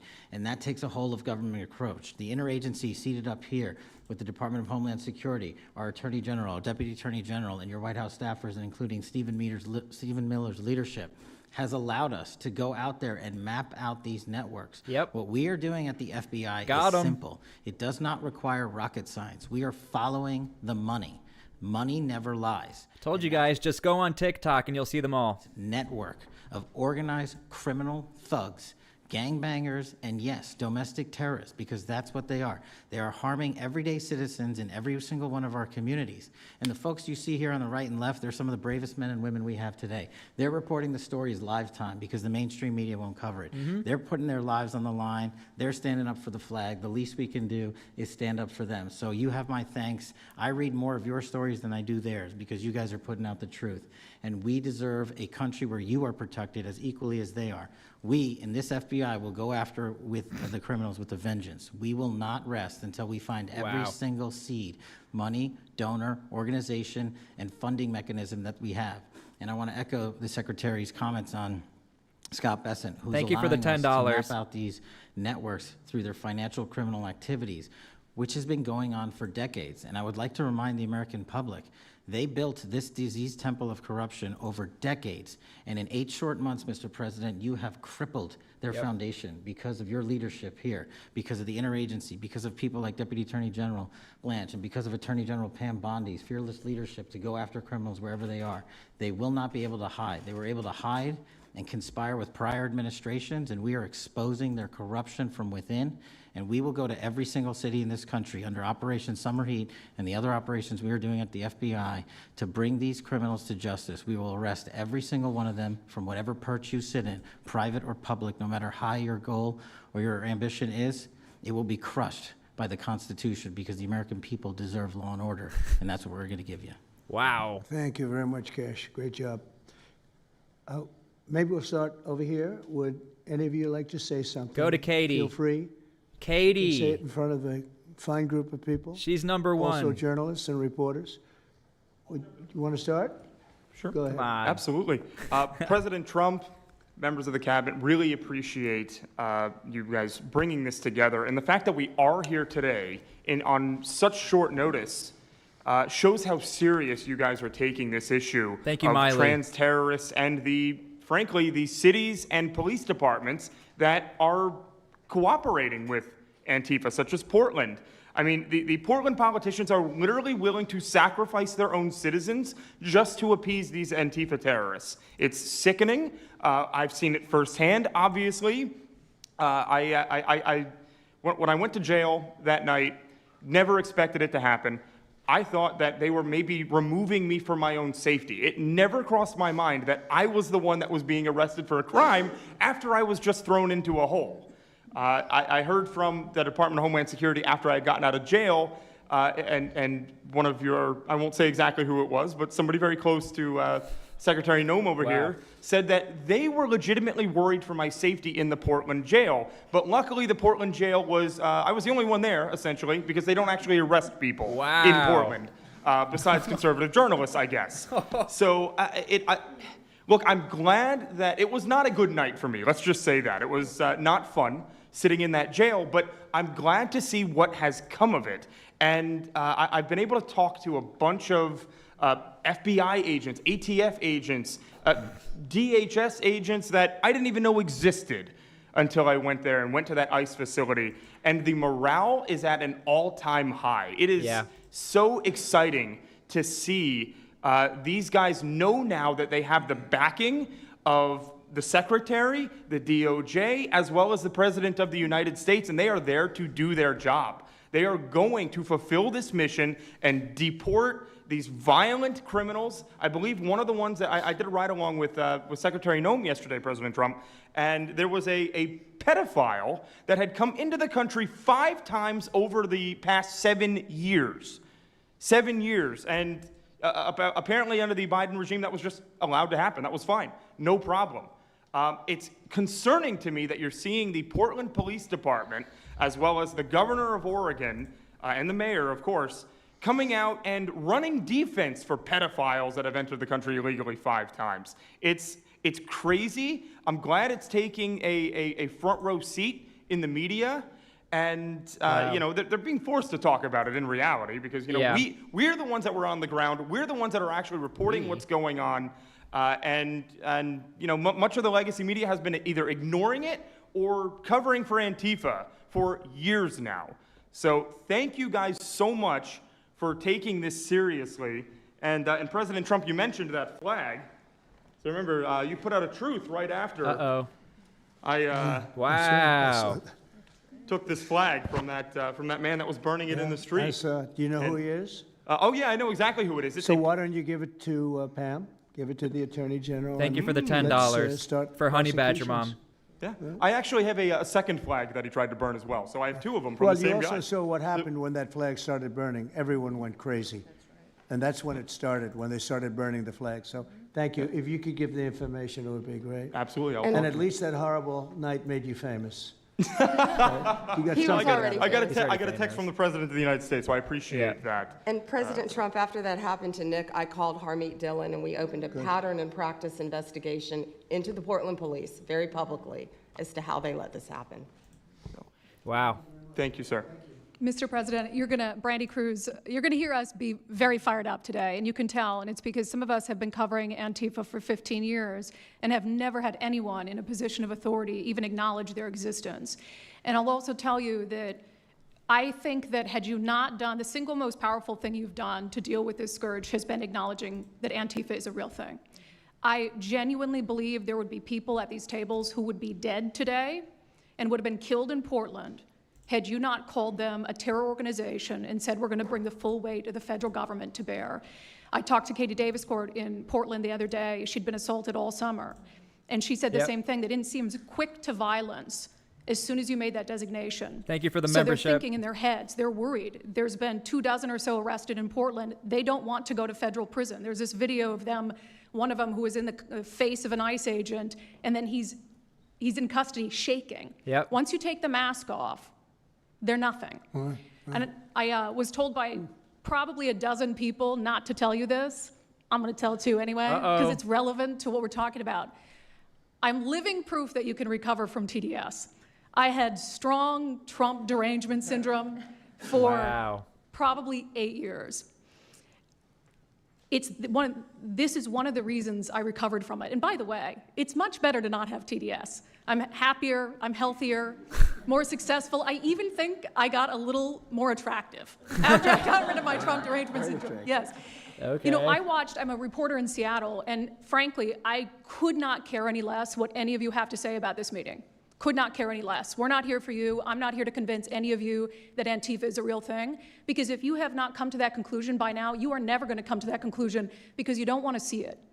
And you're going to go and you're going to say it's a bunch of right-wing conservative influencers who are here spinning a tale. I was one of you. Whoa. I was a mainstream reporter in Seattle for 10 years. I was a TV reporter on the streets doing my job, and I was still assaulted by Antifa. Wow. So it's not about being conservative. It's about people who go there and show what they're doing. And when I saw, after all those years, that the media wouldn't be honest about what was happening, that Democratic politicians wouldn't be honest about what was happening, I thought, well, gosh, if they're not being honest about that, maybe they're not being honest about President Trump either. And it opened my mind to just looking at things for what they were. And now I find you quite funny, actually. Now it's like I said, I'm much happier about it. But, you know, for me, again, I could not care any less the stories that they go to print. This is what I care about. We have 3.5 years. Nothing is guaranteed, although I think if Democrats keep it up, we'll probably have Republican presidents for the next 3 decades. But nothing is guaranteed, and so what I want to see over the next 3.5 years is a full court press to dismantle Antifa once and for all in a meaningful way. I know, Andy, we talked before this about some ideas. That's really what we want to, I don't care what the media says, I don't care what Democrats say, they will never wake up to this fact. So we want the federal government to take as many of these cases as possible, look at the interstate travel between Portland and Seattle when it comes to these people who are committing violent acts, and hopefully in 3.5 years, they will be a shell of their former selves. Very close to done, and it's Antifa and many others, unfortunately. There are many others, bad ones. Most have been named terrorist organizations. There are a couple that we're going to, but I think we've got it pretty well covered. But there are many others, but very specifically today, it's Antifa, she did a really good bad. job. She did really And good. we're going to get it cleaned up. Andy, do you have something? Thank you very much. I'm glad you no longer have TDS. I feel very good about that. Thank you. Thank you, Mr. President and members of the cabinet. I have a lot of gratitude, and a little bit about my background. I'm born in Portland, Oregon, from there, and growing up, it's always been left-wing, very progressive, and I liked it. It had cafes and artists and those who lived a bohemian lifestyle. And in 2016, I was a graduate student at Portland State studying political science. I was an editor at the student paper there, a very progressive paper, and I was assigned to cover the election night demonstrations. Well, the elections night protests turned to riots, 3 days of violent rioting in Portland, and it was the first time that I saw groups dressed in black with their faces covered. This was 4 years before COVID. Some of them were waving the black flag of anarchism, some the red flag of Marxism. Wow. And within seconds, they would ravage one street to another, to another, to another. And the next day, I would read the legacy media, which I still read at that time and looked forward to, and I looked up to those journalists. And I was really shocked to see that the narrative was that these, in my view, anti-democratic political violence was legitimate acts of protest because people were concerned about racism or all these other lies. And so for the next 4 years, I just continued going out with my video camera. I thought, look, people can ignore what I write because of spin, but videos can quite speak for themselves. And in 2019, it led to me nearly losing my life. Crazy. I was covering another Antifa protest turned riot. At that point, had been routine in Portland, and then I was ambushed in a mob beating. And I had never been in a fight. I didn't even realize that I was being assaulted until seconds in. And the punches came from everywhere on my head and my face, and I was bleeding out of my eyes and ears, and then they threw all the drinks in my eyes to humiliate me further and to laugh at me. And I was rushed to the hospital in an ambulance and CT scan, and I had subarachnoid hemorrhage, which is bleeding in the brain. I nearly died. Wow. And after surviving that, the reporting that I saw in liberal media it seemed to suggest that I had deserved it, because they branded me far right, and some even went so far as to suggest that I maybe faked my injuries.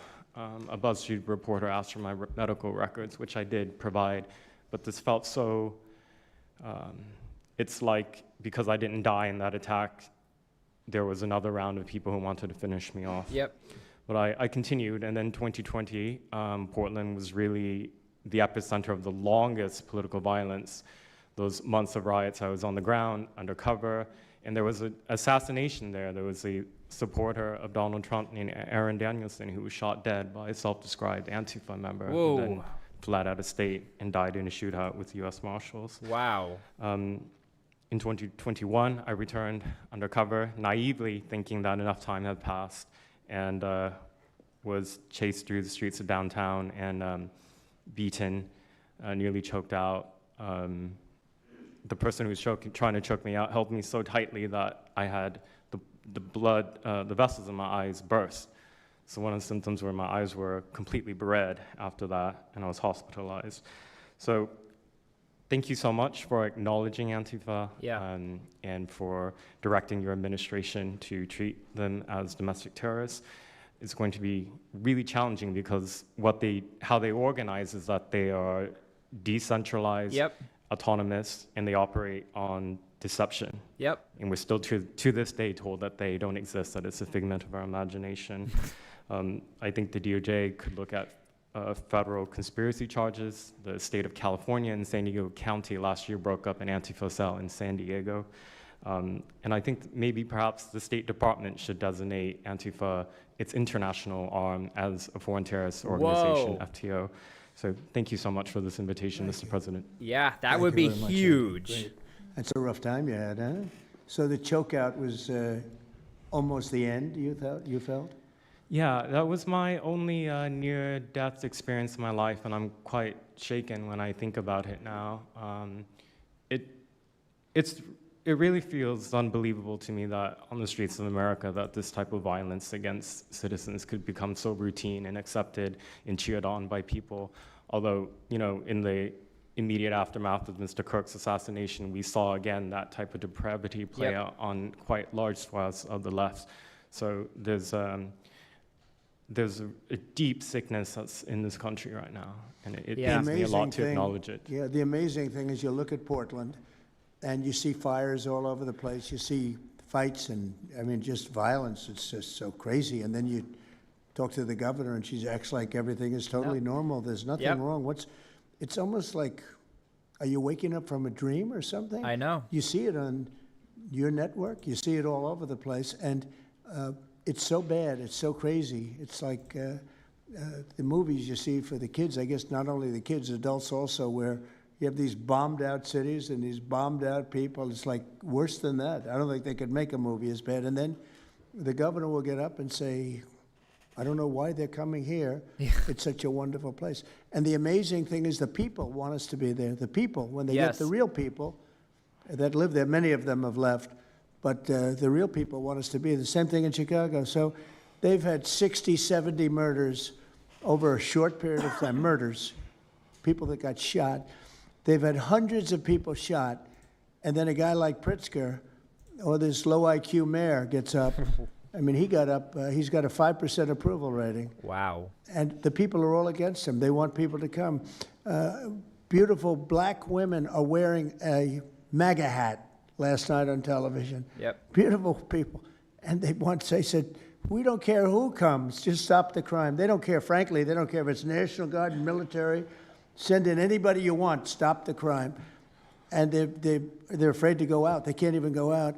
And then a guy like Pritzker, think of that, 50, 60, 70 people over a short period of time murdered, actually murdered, mostly gun violence, but knives, but gun violence, they're murdered, and hundreds of people shot. They had one weekend where they had like 18 murdered and 71 shot.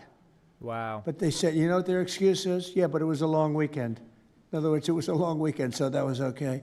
And then Pritzker gets up and he says, like, I don't know what they're talking about. We don't have crime here. They're crazy. I think actually they're petrified. You know, their families live there, everything else. I actually think they're scared. I agree. Pritzker was a failure in his family. They threw him out of the family business. Guy's a loser. But you know what? They actually, I believe they're scared.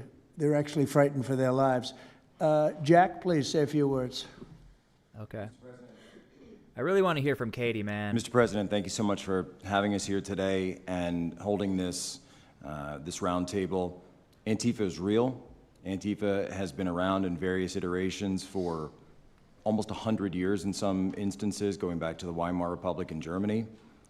And it's now been just under 1 month since we saw a far leftist murder Charlie Kirk, and we saw thousands upon thousands of people, other far leftists and people in positions of authority, people like nurses and pilots and doctors and HR departments, celebrating the death and the murder of Charlie Kirk. This sickness that's out there is absolutely real. And Mr. President, thank you for mentioning the fact that one of the bullet casings read, "Hey fascist, catch" on it.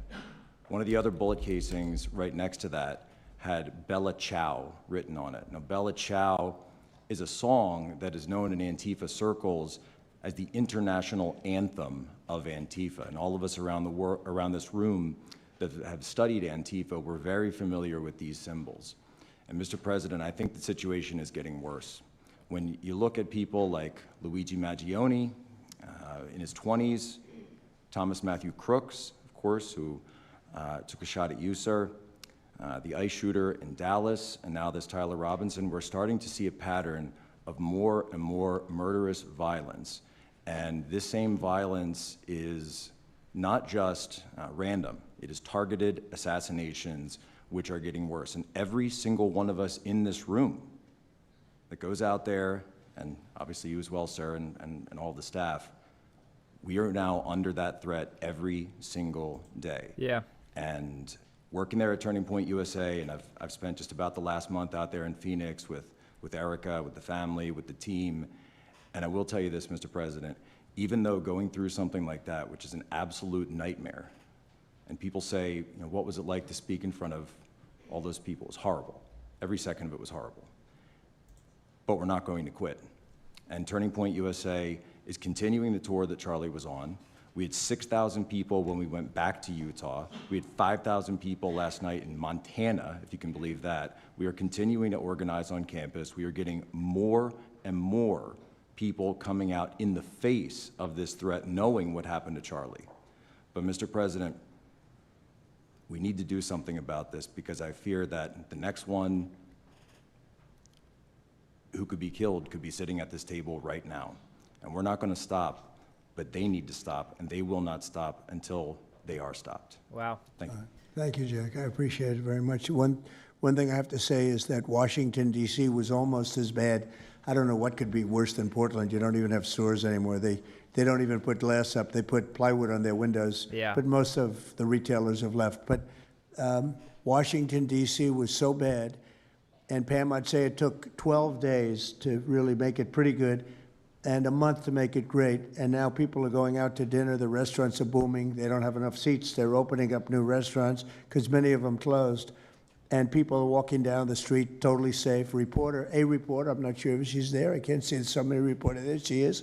She was violently assaulted. And I don't know, she tends to be somewhat liberal, but she wasn't liberal on this one. I appreciated your honesty, but that won't happen again. It won't happen again. You're lucky you're alive, frankly, with what happened. I know exactly what took place. So Washington, D.C., our capital, we thought we'd start there appropriately, and it's safe, and people are so happy. They're so happy.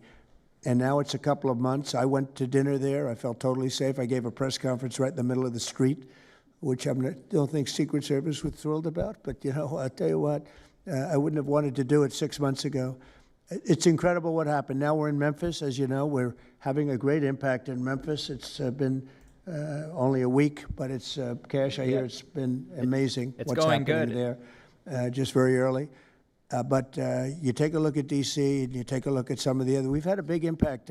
What we haven't said, because Pritzker said, well, crime is going down in Chicago. Well, 5 months ago, Cash went to Chicago with a lot of FBI agents just to prepare it so that we went in with, I guess you could call it a surge, call it whatever you want, but would be even more effective. And we're going to be doing that, and very, very strongly doing that, because Chicago is a very unsafe city. It's a great city. The head of the Union Pacific Railroad said, sir, please save Chicago. It's a great city. It can be saved. Other cities are gone.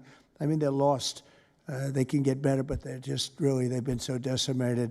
But I'm so proud of what they've done so quickly in D.C., and it's taking place quickly in Memphis, where we were asked to go by the mayor and by the governor. And it's really incredible what we can do and how fast we can do it. Let's go for two more. Would you like to go? And then Katie, you'll go, okay? Please. Yeah, thank you, Mr. President, for having us here. And not to sound like a broken record, but it needs to be said that Antifa is real. Yeah. It's real. It's a threat. I just saw them last weekend over in Portland while they're causing mayhem over there. And the reason why they're such a big problem is because we have Democrats and a lot of people in the mainstream media refusing to acknowledge that they even exist, right? So how can we as a country begin to address it when you have large swaths of, these people who are supposedly decision makers and people who are supposed to inform, they don't want to say that it exists. you know, because the common argument is like, well, they're not a real organization because there's no national leadership, they don't have a national headquarters, so how can law enforcement go after a group that doesn't exist like that? It was well, yeah, law enforcement goes after criminal groups that organize to rob banks or do smash and grabs. Thank you for They the don't have a $20. registered LLC. Thank you so much. They don't have official membership cards. They don't have, you know, a business address. But law enforcement still goes after them because they're working as a group. These people don't just show up, you know, randomly at the same time to do the same thing, dressed in a very similar fashion, espousing the same ideology. And they say, well, it's an ideology. It's like, well, yes, it's an ideology because there's people alive, present, that believe in it, and they're acting on it. And so I've been very well aware of what Antifa's been doing. I was very busy during the riots in 2020. That was probably my most exposure to them prior to this year. You know, I've been at the ICE facility at Broadview. I'm originally from the Chicagoland area, unfortunately, but that's where I grew up around. Like I said, I was in Portland. I was covering the riots in Los Angeles as well. And probably one of the most disturbing parts about that is, in addition to Antifa being present, they were tagging the streets with CJNG, which is Cartel Jalisco Nueva Generación, which is a cartel. So you have these people who are working basically in concert with other terrorist groups to say that we're here, we're present, and we're gonna attack federal agents and people who are gonna expose what we do. And so, to be clear, political violence, sustained political violence that we're seeing in this country is not a both sides issue. I was, I was at Charlie Kirk's memorial in Glendale recently. Conservative gathering, totally peaceful. It was the most peaceful gathering that I've been at. Every other time that I've been covering violence in the streets, just this year, just this year, it's always been from left-wing people, radical left-wing people. And it's not even just Antifa anymore. The shooting that happened the defensive shooting that happened in the Chicago area, that wasn't someone dressed in black bloc. That was just somebody that had taken upon themselves to go out and try to interfere and ram federal vehicles. So people are becoming more and more radicalized, and it was to be expected, unfortunately.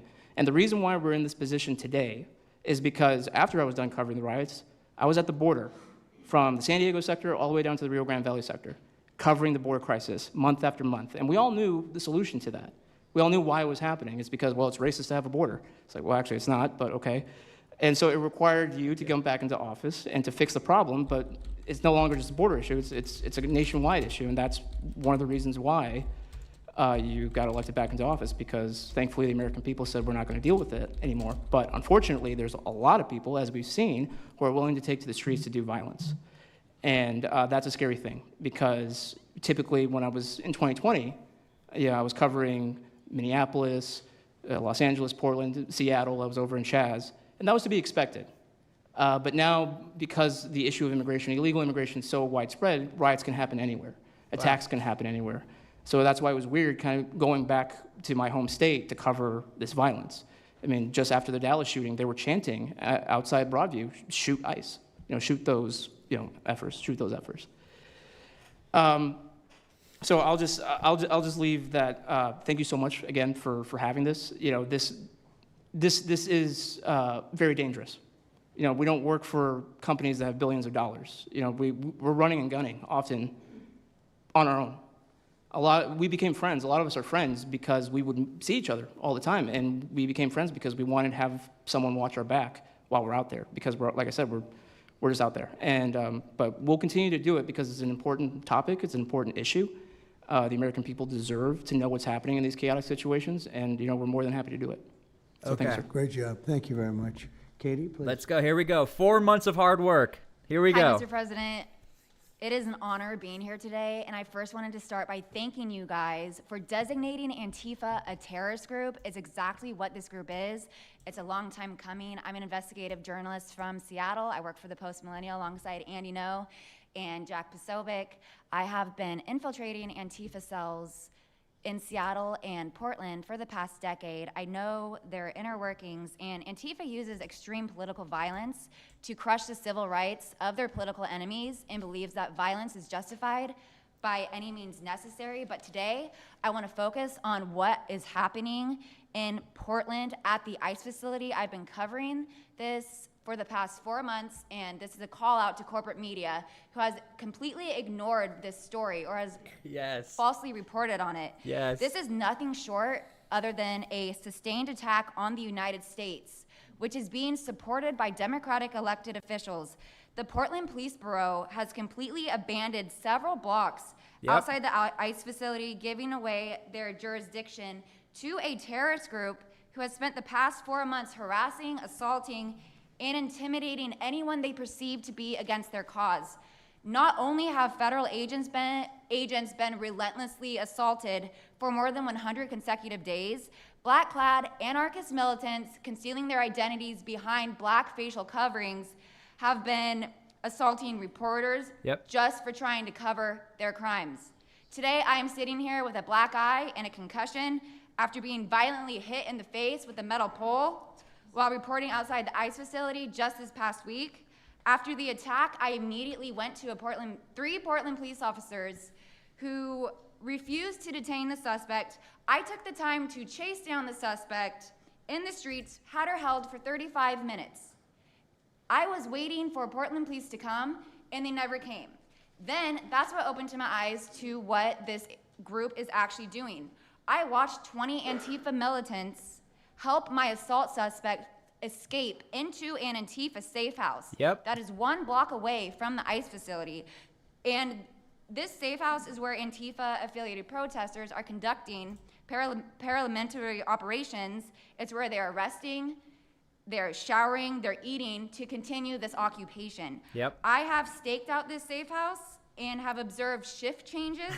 This group is highly organized. It is being funded through mutual aid groups, and they have no plans of stopping. Residents living across the ICE facility have been held hostage by Antifa. They are begging for federal intervention. The city refuses to help. And they want you, President Trump, to come in and restore law and order. I want to stress the importance of taking this situation seriously, because when I first started reporting on this occupation, I went undercover in Black Bloc. I talked to these Antifa militants. I lasted for about a month. They believe that ICE agents are the Nazi Gestapo who need to be killed. They told me that directly, and I think that if this situation is not taken as seriously as it is, it's just a matter of time before someone gets killed. And thank you for having me. Thank you, Katie. for mentioning That's, the people, Katie. Pretty incredible. Thank you. The only question nobody can answer is why. Why are they doing this? They're like insurrectionists. They're terrible people. But you really wonder why. Why are they doing it? What are they gaining other than they're obviously paid? They're paid a lot of money. Go ahead, please. Mr. President, if I can answer that question, the reason why they're doing it is because the same media that's sitting in this room with us has declared all of us at this table Nazis and fascists, and they've been doing this for years. This is why Antifa feels emboldened to attack us. Now, almost every single person at this table has been threatened with a steel bat.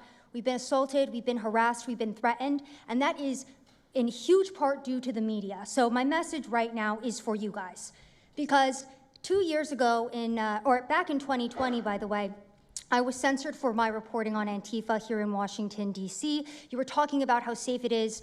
Now, Mr. President, it wasn't so safe back then. Back in 2020, I watched as a father was being mobbed and surrounded by Antifa members as his terrified, crying children looked on and the police here did nothing. I watched as a woman had her hair violently ripped out of her skull simply for waving an American flag on the streets of Washington, D.C.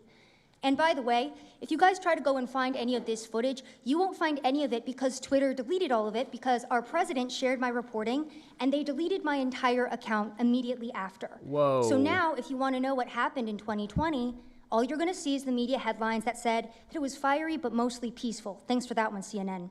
The reality is that it was an extremely violent period of time, and for the last 10 years, Antifa has been wreaking havoc on law-abiding and innocent American citizens, and it needs to end.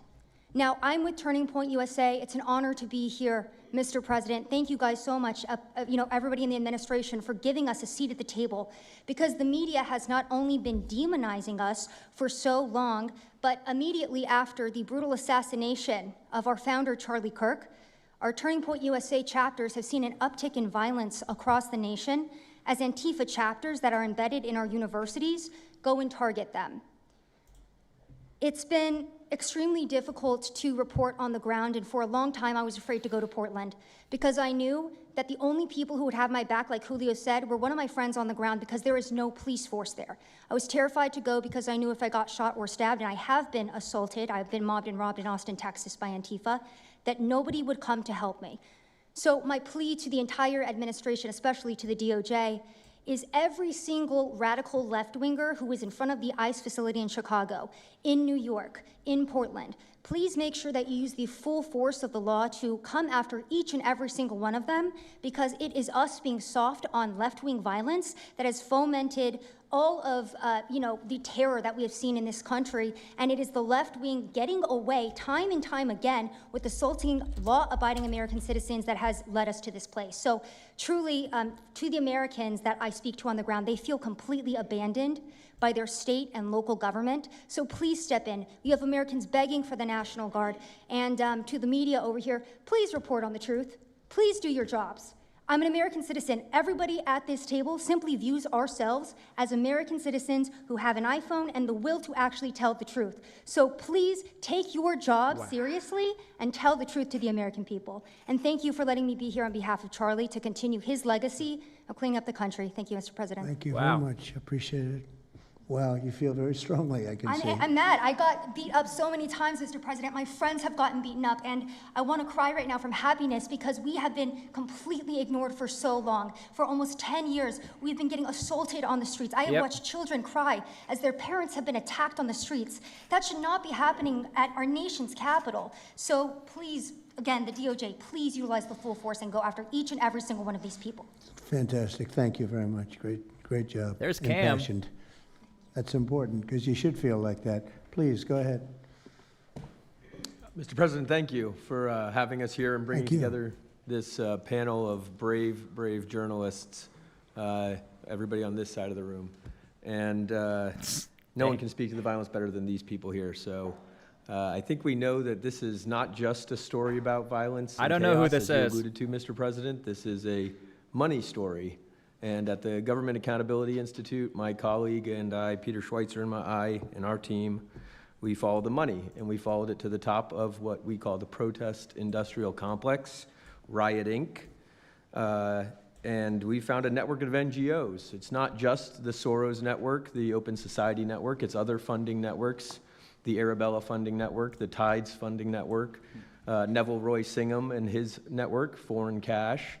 And it's also big left-wing funders. Some of them are not citizens of this country. Mr. Hans-Jörg Wyss of Switzerland. They're pouring money into this entire ecosystem. And so I want to share 3 money facts with you about what we call Riot Inc. Number one, like any corporation, Riot Inc. has many divisions. It doesn't just have the Antifa boots on the ground division. It has PR divisions. It has marketing divisions. It has a very well-funded legal division to get these boots on the ground back on the streets as quickly as possible. But it does have those investors that I mentioned. Number 2, we have identified dozens of radical organizations, not just the decentralized Antifa organizations, but dozens of radical organizations that have received more than $100 million from the Riot Inc. investors. These would be the lawyer groups. These would be the groups that advocate for calling good, honest Americans fascists, et cetera. And then 3, I think the most shocking thing is that we have found that more than $100 million in U.S. taxpayer funding has flowed into these funding networks, including at least $4 million to these very groups themselves, not just Antifa types, but there was an event in Atlanta called Stop Cop City. Over 60 rioters were charged with domestic terrorism. These groups received money for that from both the billionaire class as well as taxpayer money. So one other thing, this money helps fund the decentralized crowdfunding platforms. These are ways that Antifa, the John Brown Gun Club of Elm Fork, which had links to that attack on the ICE facility, the Socialist Rifle Association, and just because they don't have LLCs or EIN numbers doesn't mean they can't get paid. Some of these funding platforms, crowdfunding platforms, are funded by this network that we call Riot Inc. So, again, I want to thank you for your leadership, for the whole cabinet's leadership on this. We're going to keep following the money and appreciate everything you're doing, sir. Do you know the name of any of the funders? Do you know the names? Because if you do, I'd like you to give them to Cash or Pam. Oh, Absolutely. he knows. Yeah, we'll do that. As soon as you can. That's all of you. Because you probably know the names after a certain period of time. You tend to find out. But these are people that do not have good intention for the country. And that's treasonous, probably. So if you could, very important, if you could do that, it would be great. Nobody would know better than you. You'll figure it out. Thank you. Please, go ahead. Yeah, my name's Nick Shirley. I'm 23 years old. I'm a 100% independent YouTube journalist. And over the past year or so, I've been able to go to 15 countries. Thank you, Cly. I've hung out with people in the gangs of Brazil, in the favelas, in the prisons of Secot. But yet the most dangerous places I have been here in the United States, unfortunately. And I've had the opportunity to show people about the protest Antifa here in the United States, and there's nothing organic about what they are doing here in the United States. I've watched people be bussed in from states. I've watched the same lady at a protest in Atlanta be bused to a protest in DC and then in New York City. There's nothing that is honest about what they are doing. And they have signs. I've seen the same signs here in DC and in London as well. It's a big organization and corporation that they're running. And people may wonder, like, what's the threat to us as Americans if we go? Well, you'll be labeled as a fascist, you'll be labeled as a Nazi, and they'll wish death upon you, because they wish death upon me. And just last week in Portland, Oregon, I watched a lady get trapped in her car, surrounded by Antifa, and her sister messaged me after seeing the video. She said, the only reason I think my sister was safe is because you were there recording. Yep. I also was chased out by a member of Antifa who said he would smoke me, and next thing he knew, a DHS sniper had lasers on his chest. Whoa. If he was not there, who knows what would have happened that day. These people are very dangerous, and people wonder how they're able to do it. The reason is because these cities are not enforcing the law. And why should these people be worried if the law is not being enforced? And we are not far right, nor are we far wrong. We're just right. And the truth about what's happening here in America with these groups is very dangerous, and I thank you, Mr. President, and your administration as well for acknowledging that. Thank you very much. It's too bad you have to go through it. I know, it's a little crazy, much. right, Mr. President? Well, you're going to get to the bottom of it, so it's a very important thing you're doing. Thank you very much. Please, Cam. Hey. Yeah, I've just got something very short. Go Cam. I'm attacked every time I do my job. Yep. When I leave my house to go to work, I am violently assaulted. I've had guns pulled on me. I've been bear sprayed. I've been beaten down. I've been almost killed. So my question for all of you is, how would you feel if every time you showed up to work, masked militants tried to kill you? Because that's how we feel. That's our lived reality. And you guys go and tell us that we're liars, the riots aren't that bad, right? I've never seen any of you guys on the ground. Nope. In fact, I've never seen anybody representing the companies you work for on the ground. Nope. You guys come to us for interviews that never get published. Tell them, Cam. Stop saying we're lying. We're not. We risk our lives every day to do the job that you guys are too afraid to do. Hey, and what network would you say is the worst, if I could ask? Thank you for the $20. I mean, honestly, it's a simple question. And for the $5. There's a lot of people in this pool, and I would say I'm not talking about Fox. I'm not talking about Newsmax or any outlet that resembles them. So I'll let you guys put the pieces together on who I'm exactly talking about. Who would you say? Which network? MSNBC for sure. Oh, they're terrible. I agree. They're CNN, probably close. Yeah. Yeah, I'd rate it that way. Hey, I texted Cam yesterday about this. That's Brian Roberts. Yeah. That he allows that to happen is a disgrace. Absolutely. And CNN is second. Yeah, I would say CNN is not quite as bad as MS. MSNBC is not What really a about news others? site anymore. Oh, MSNBC is sick. Yeah. They're sick. Well, sir, it's also else? just the stories that they publish about what's the ICE enforcement operations that are so heavily slanted that it's no longer, as I was saying, no longer just Antifa, but Americans that are becoming radicalized. So they've been very irresponsible with how they've been reporting Who on is it. that? MSNBC, for example. Would you rate them the worst? Probably. They who ran would a you story, rate second? Well, they ran a story about an operation in Southern California about how a father of 3 Marines was arrested, and they made it seem like they just did it because he's brown. But there's video of that same man charging at the agents with a weed whacker. Now, I've worked with weed whackers back in the day, and you don't want to be on the receiving end of one of those. So that's why he was arrested, but the story was presented as if it's a brown guy just simply being arrested. And I've been around ICE agents, and I'm a citizen, so I feel fine. But it's just that's why. It's not just Antifa. It's not happening in a vacuum. It's No, it's multiple working factors. in conjunction. I think they work in conjunction with some of the media. I think ABC is very bad. I think NBC is very bad. And CBS has a new owner, so we have hope for CBS. CBS has a great new owner, my opinion. Good job, Cam. But, Cam did really good. I will tell you, ABC is terrible. NBC is terrible. NBC's MSNBC too. You know, they changed it. They moved it over legally so they couldn't be tainted by the words MSNBC, but they are absolutely terrible. There are a lot of them. What about independents? Honey Badger? Independent networks. Oh. They're a little bit better, but I would say that we're an example of how you don't need to be part of a super large company to be able to do just basic journalism. All you got to do is sit and record, and you'll let the story play out. And that's why they hate us. That's why Antifa targets us. Well, I watched a level of dishonesty that's incredible, where answers are changed. Like just before the election, an answer was changed by Kamala. She gave a horrible, death-defying, election-defying answer, and they took the answer out and they replaced it with another answer that she gave 5 minutes later, having to do with a different subject, but at least it wasn't election-defying. No, the level of dishonesty with the media is incredible, whether it's on Antifa or many of the other groups. You know, you're talking about Antifa, and I know that's close to your heart because that's the one that's most affecting you, but there are others that are as bad or almost as bad as Antifa, having to do with different people, different sections of the world, but it's terrible. We're not going to let it go on in this country. Thank you for the $20. Thank you so much. And the big problem is not all of them, but some of the networks out there. And you do wonder why. You really do. Okay, please. Go ahead. Yeah. Mr. President, thank you again. Thank you.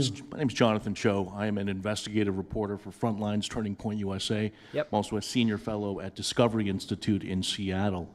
And I cover far-left extremism as well as the homeless drug crisis in America. And I find it oftentimes those worlds intersect. And hot off the presses, what I wanted to bring to your attention today is a report from a Capital Research Center here in D.C. in conjunction with Discovery Institute. They just put out this study right now. And what it shows is that Antifa is heavily embedded in the homeless and housing nonprofit sector. In many cases, the homeless industrial complex is running cover for Antifa. Antifa is benefiting from American tax dollars, and they're essentially being used as the muscle. Let me give you an example. There's a group called Stop the Sweeps in many U.S. cities right now. They get in front of encampment sweeps. What they're doing quietly is they're bringing in Antifa militants to manufacture a crisis to make the police look bad. Another group right now that is behind Antifa and working with Antifa very closely, based on the research that we have right now that we're going to give to you and your team, are the Democratic Socialists of America, also known as DSA. Again, these far-left progressive groups tend to be aligning themselves with Antifa. So finally, in closing, what I wanted to thank you again, Mr. President, is that a few months ago, earlier this year, you put out an executive order on homelessness and the drug addiction crisis in America, and that's sent the entire homeless industrial complex on the run. You have absolutely moved the needle and changed the game. But what's also come out, again, is that there is a connection, a deeply embedded connection with the homeless housing nonprofit game in America, connected to Antifa and the far-left activists. And finally, I just wanted to say that all of our resources at Turning Point USA and Discovery Institute are at your disposal, and we will continue again to carry on the legacy of Charlie Kirk. He would have wanted us to pursue and chase the story. Well, he was a good friend of mine, as you know, and he helped us get elected. Katie did speak, Ryan. She did really good. It's even some of them, but not too many of them. Thank you for the $5. Thank you for the donations, guys. We mentioned CNN and MSDNC. The cameras went off. 2 of the cameras immediately went off, but they're not going to cover it anyway. The problem we have is that this is a very important meeting, but you'll see very little press about it. These are major statements being made by major people, including the people right here, and you're not going to see too much about it. They don't like to cover this kind of thing. So it's very dishonest what's going on there. I think the press is a big factor. Please, go ahead. Thank you, James. Mr. President, thank you so much for having us all here to bring attention to this matter. You know, you did mention MSDNC, CNN, a handful of those other outlets that have been lying about, various things, but especially what ICE, the brave men and women over at ICE have been doing. I was talking to Antifa members in Portland the other day, and a lot of these people genuinely believe, they buy these lies, and they genuinely believe that they're fighting against literal Nazis and not brave men and women that are putting their lives on the line to basically, enforce basic immigration law, right?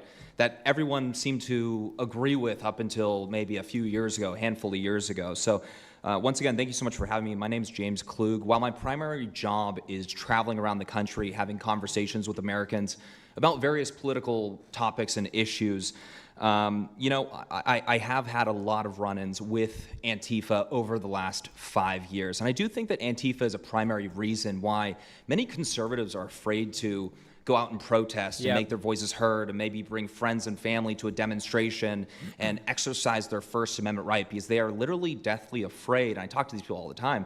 They're afraid of militants showing up in black bloc and hurting them and their families. And, I've personally witnessed Antifa assaulting hundreds of police officers. I've witnessed them firebombing police departments and federal property. I've witnessed them making death threats against federal agents, police officers, journalists. I think I've witnessed every single person here, maybe not personally, but I've seen them get, hunted down and attacked. And so, this is a group that is responsible for a good percentage, if not a majority, of the violent riots in 2021 and 2020, when Democrat mayors had a kind of a hands-off approach with these left-wing militants.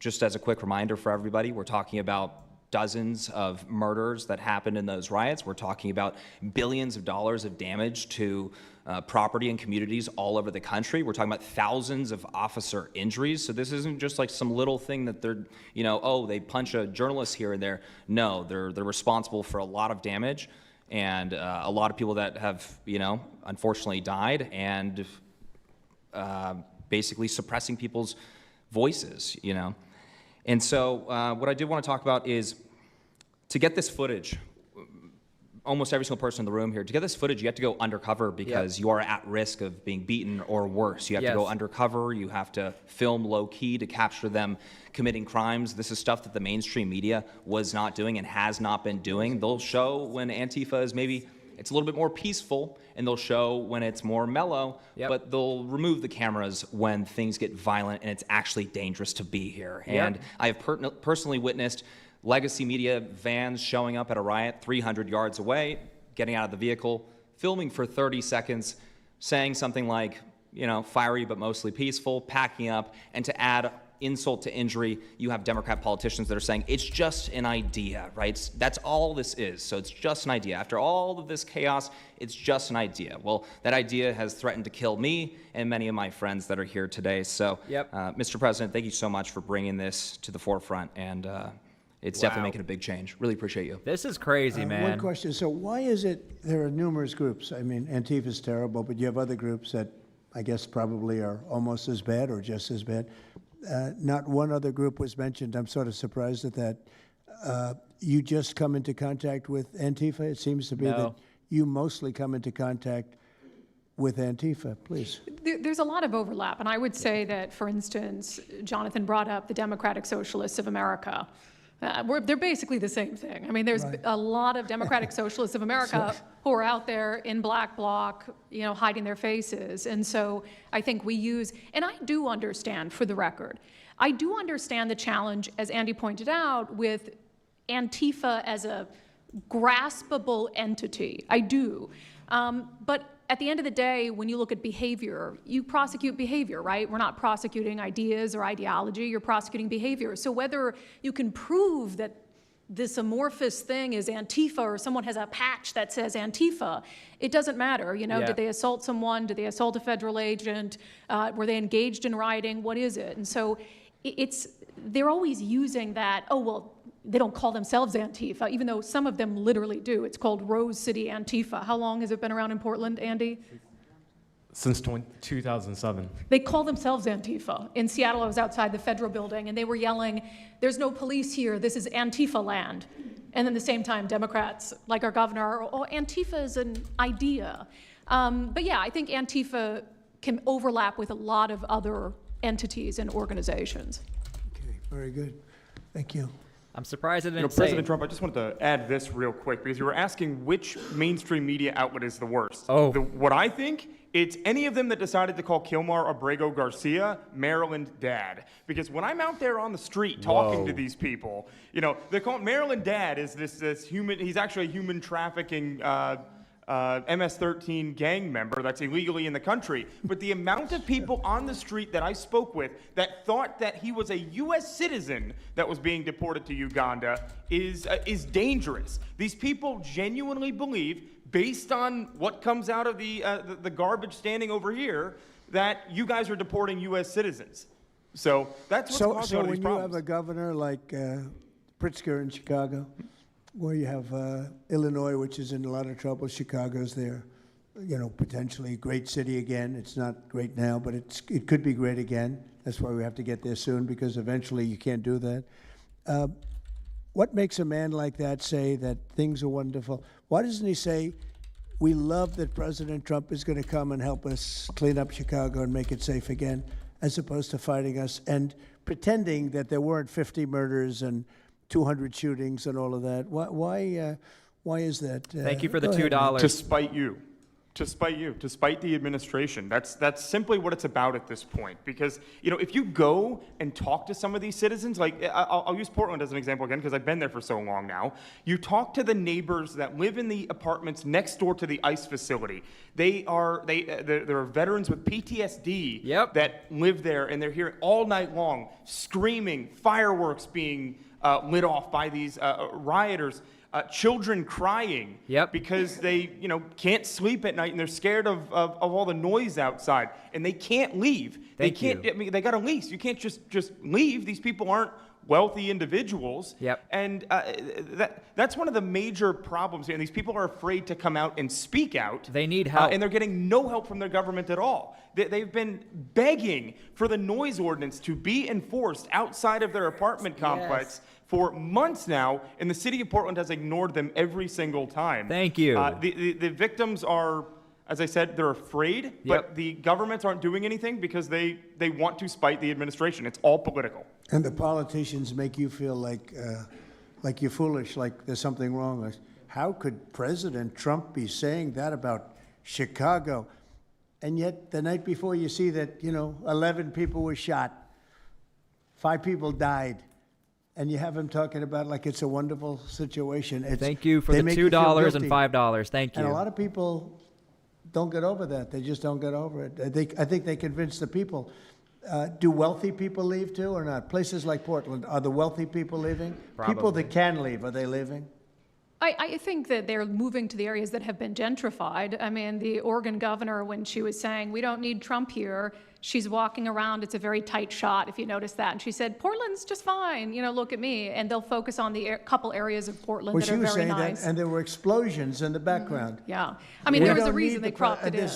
Explosions in the background. Anybody have anything else to say over here? Cam, go again, Cam. Go, Cam. Cam and Katie. And then should we be taking questions, or is it just a waste of time? Because they can ask questions, but, well, there's Brian, he's good. But you know what? In a way, it's a waste of time, because if you give a great answer, they don't put it on. If you give a horrendous answer, or even if you give a great answer, they make it sound like it's not a great answer. They're very dishonest. Go ahead, Nick. Yeah, and I think part of that dishonesty comes from what they see. For instance, I've never been asked to go on any other show besides Fox News. My clips go viral everywhere. Yeah, but they've never even asked, like CNN's never asked, MSNBC's never asked. And a lot of times when I go to hotels, I'll stay and I'll watch like MSNBC. Fortunately, their ratings are terrible. They are terrible. MSNBC is dying, and CNN is dying like a dog. Wow. And poor CNN. It's so pathetic. It is very You ever see their anchors in the evening? Nobody ever heard of them. Where do these people come? I could take anybody off the street in Washington, D.C. that do a better job. Cam loves this. Yeah, and it's not hard to show what's going on these days. You literally have an iPhone and you can post it on X. They don't believe in the star system, It's just one of those things, right? Okay, Nick, you finished, Nick? Yeah, Are you very finished, much. Nick? Good job. Thank you very much. Well, you've been through hell, I tell you that, but you're really incredible patriots, incredible people. Go ahead, please, Brian. Brian, go ahead. Here we go. I'm so thankful for each and every one of you here right now, and I'm very grateful that my My network, Real America's Voice, has partnered up with many of you. Jack Sobit, you have a show on a network. Many of you, Savannah, have appeared on a network as well. So thank you for being here. My question is this: in terms of following the money, I would just notify that the city of Austin is cleared to vote tomorrow to basically waive a $120,000 fee so that a No Kings, basically an anti-Trump rally, can occur in their city. They're bypassing the fees, rolling it to the taxpayers.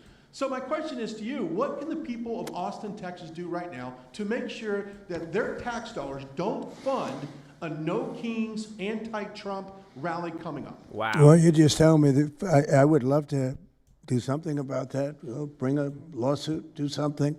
You know, the best thing you can do is have honest elections, because the elections are totally rigged in so many of these places. You know, you take a look, the people, they're all loving you. They can't breathe. They love so much, every one of them. You don't see one negative, then all of a sudden you lose the election by 20 points. The elections are so rigged, and we proved that in 2020 more than any other time. But even the last election, there were areas that I won by much more. We won in a landslide, but I actually won in more of a landslide than we thought. Thank you for the $20. Make it too big to rig. And fortunately, the people made it too big to rig. They tried. But the biggest thing you can do is have honest elections. You know, if you don't have, and you need great media. You need borders. You need borders. Wait. You need borders.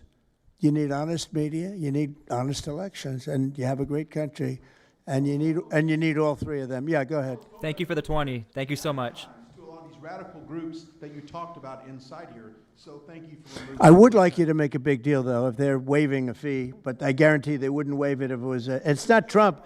If it were a conservative rally, they wouldn't be waiving it. So maybe you can look into that, Pam. Todd? That sounds like one for Todd, Pam. Go ahead, Todd. Good luck. Thank you.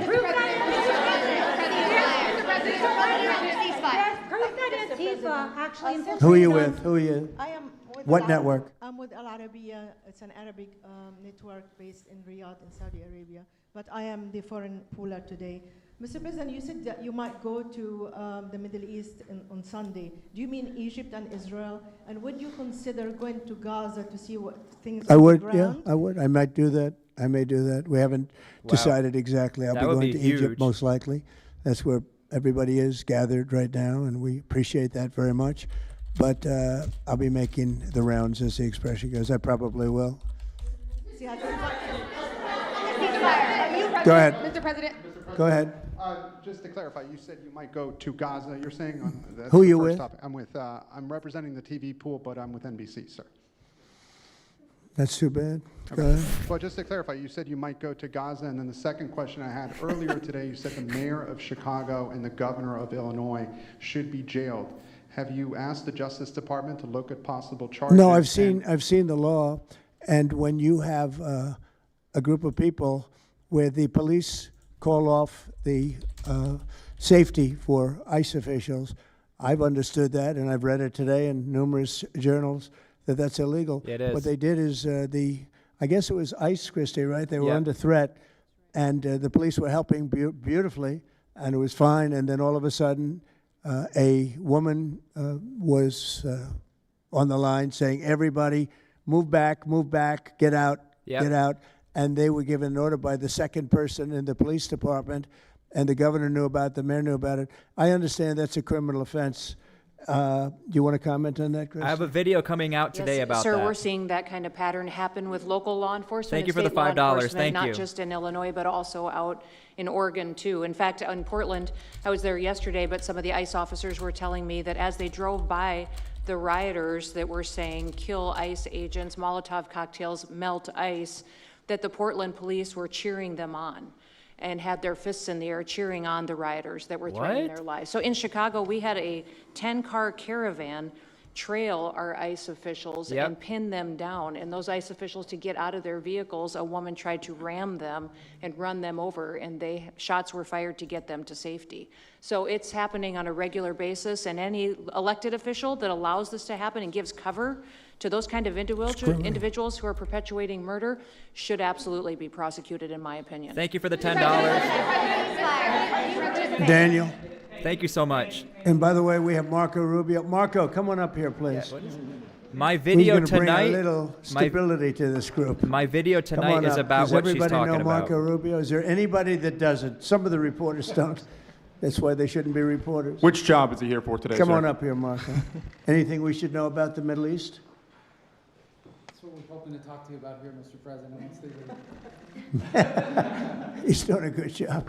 He was born for this job, I can tell you. Daniel, please. President, thank you very much. I have two questions for you, if that's okay. Seamus talked a little bit about the money aspect of this. Do you believe if you go after where the money is coming from with Antifa, in regards to Antifa, do you believe that would be similar to cutting the head off the snake, so to speak? And It would help. I don't know that it would be totally complete, but it would certainly, you'd knock out 75%, 80%, 85%. These people, a lot of them don't believe it.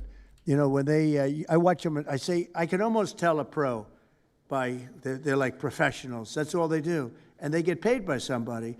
I think it would knock out a lot of it. Yeah, not all of it maybe, but a lot of it. And then a follow-up to that is a lot of the people who we've listened to over the last hour, they've emphasized that Antifa, it's not necessarily this big organized thing. It's a bit ambiguous. It's deorganized. I think that's one of the words that Andy used. What is the challenges of going after a group that makes it intentionally difficult to go after and find? That could be for you, the Attorney General, anyone up there.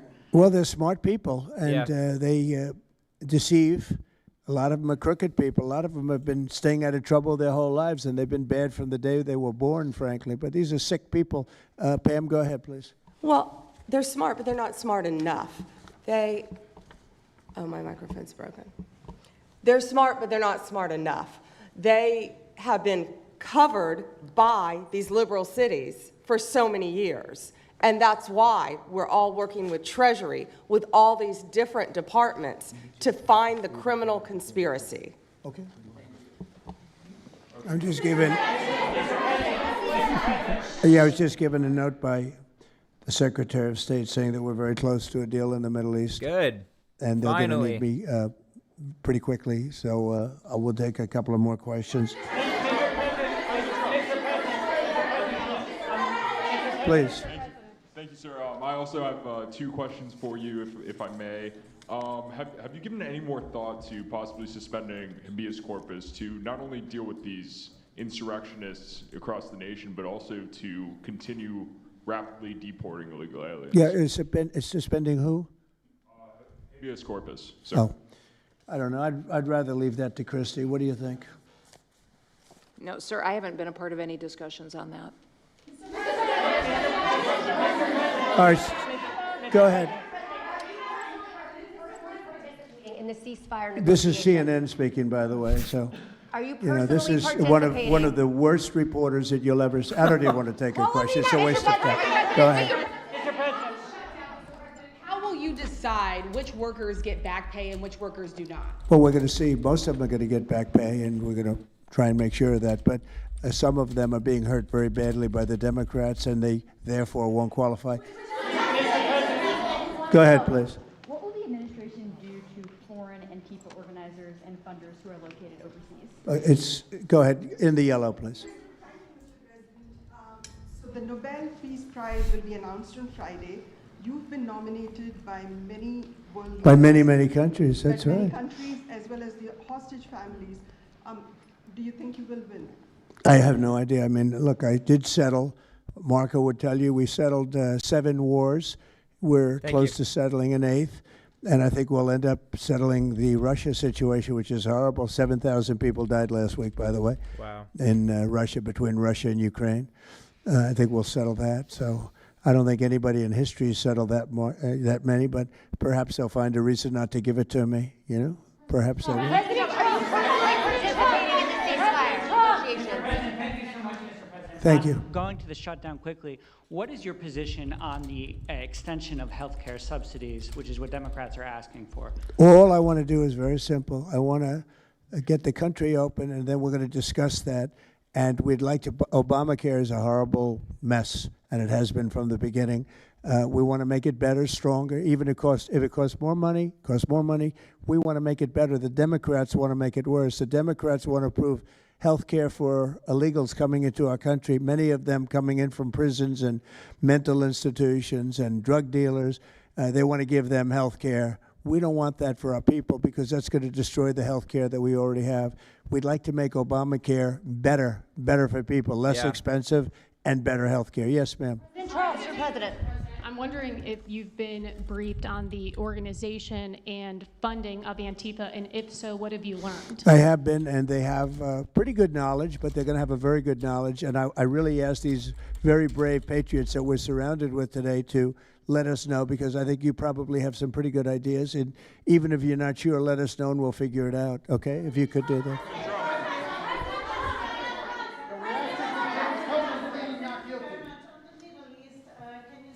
You're from Italy? No, I'm from France. Can you specify how close we are to the deal? Would that be announced today, tomorrow? And do you want to see the hostages released before you travel to the region? No, I think I'll probably go maybe before the hostages are released or shortly thereafter, pretty much shortly thereafter. Yeah, please. Participating in these negotiations. Go ahead. Who are you with? Who are you with? The Center Square. I had the honor of asking you originally if you would designate Antifa a terror organization. And I stand here before you today, and I'm echoing what Andy said over here.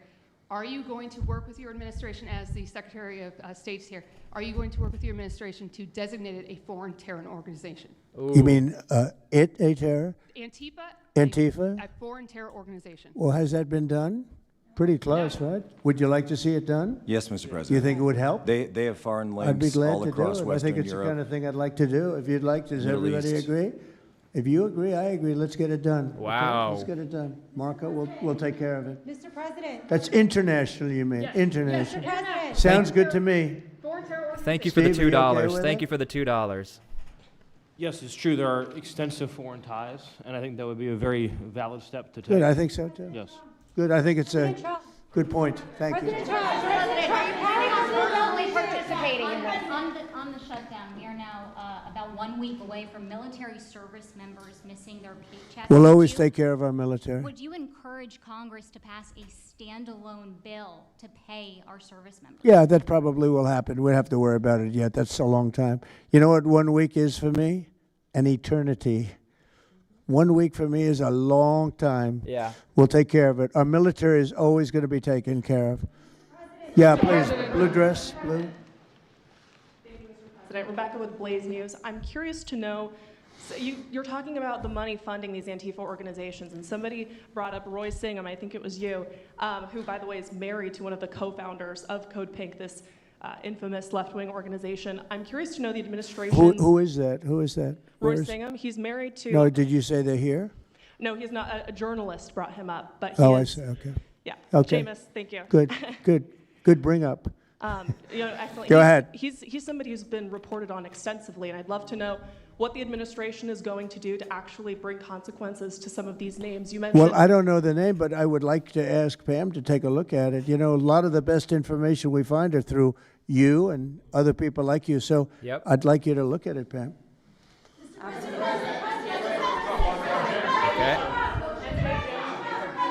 In the back, please. Compelling proof that Antifa did infiltrate on January 6th, dressed up like Trump supporters and incited violence. Is that something that you would want the new J6 committee at Congress to look into? Well, I've heard that. They dress up like, you know, they're fresh out of MAGA, but they have nothing to do with MAGA. And they make trouble and they try and blame it. And yeah, we know some of that and we will be acting on some of that. We've seen it. We've seen it. So I think you could stay a little longer, but you know, the problem is, although you have some very honest journalists in here, you also have some mostly, largely dishonest journalists like MSDNC and CNN. I think they're very dishonest, unbelievably. It's like a waste of time even talking to them. But I have to go now to try and solve some problems in the Middle East, although I'm very well represented by our Secretary of State. He could probably do an even better job than me. But who knows? We don't want to take any chances. So we're going to go and do that. If you'd like, Pam, would you like to stay for another 5 minutes, 10 minutes while we have all these great people? And I'll let Pam and Christy take over and get some good points out. I just want to thank the people around the table in particular. You've been amazing. You've been brave. You're real patriots. You're real patriots. And at some point, we're going to have to look into, at least in certain cases, rewarding you with some very important medals and honors, okay, as we have done and will be doing with Charlie Kirk. You know, Charlie is getting the Presidential Medal of Freedom, which is our highest award outside of the Congressional Medal of Honor. And I think they're sort of even. One's civilian and one's military. But unfortunately, the civilian sometimes is military also because of what we have to go through on the streets of this country. I can only tell you this. We have a great nation. We have a nation that's right now the hottest in the entire world. We're the hottest nation in the world, despite all of the things we've been saying today. But that's going to make your job easier because nobody's doing better than we are financially. We've never done better. We've had, I think, 58 stock market increases since I've been top, meaning record increases. We have never seen anything like it, and we're going to keep it going. That makes it a little bit easier for what we're doing. I guess maybe it also makes some people crazy because they don't want to see us do well. But we're the hottest nation anywhere in the world, and we were a dead nation 1 year ago. I say it all the time. We were a dead nation. Now we're the hottest nation in the world, and that's said to by every leader. One of the reasons that we have every country already signed up or just about to sign, every country in the world on this whole mess we have going over with Hamas in the Middle East and all of the things you see, is they respect our nation. A year ago, you wouldn't have been able to get it. You certainly couldn't have gotten it with Biden. You didn't know where the hell he was.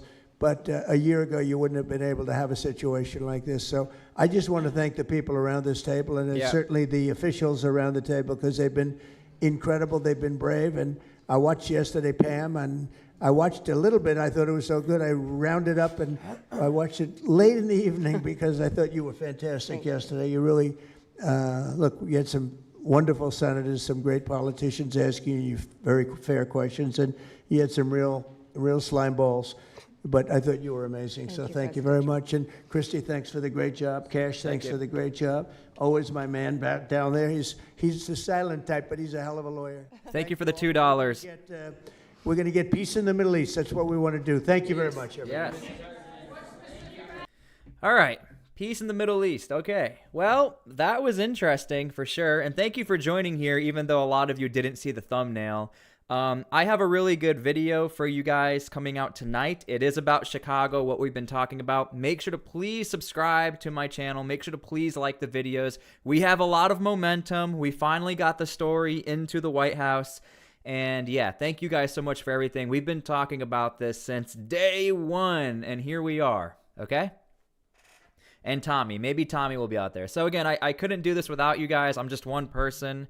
So I really give all of the credit to you and the people who have been begging for help, calling 911. They finally got the help. So yeah. Thank you for the membership, Jack. All right, guys, that's pretty much it. And we still have a lot more work to do. It's a 24/7 operation, and we will get it done. Thank you guys for everything. God bless, and we will see you all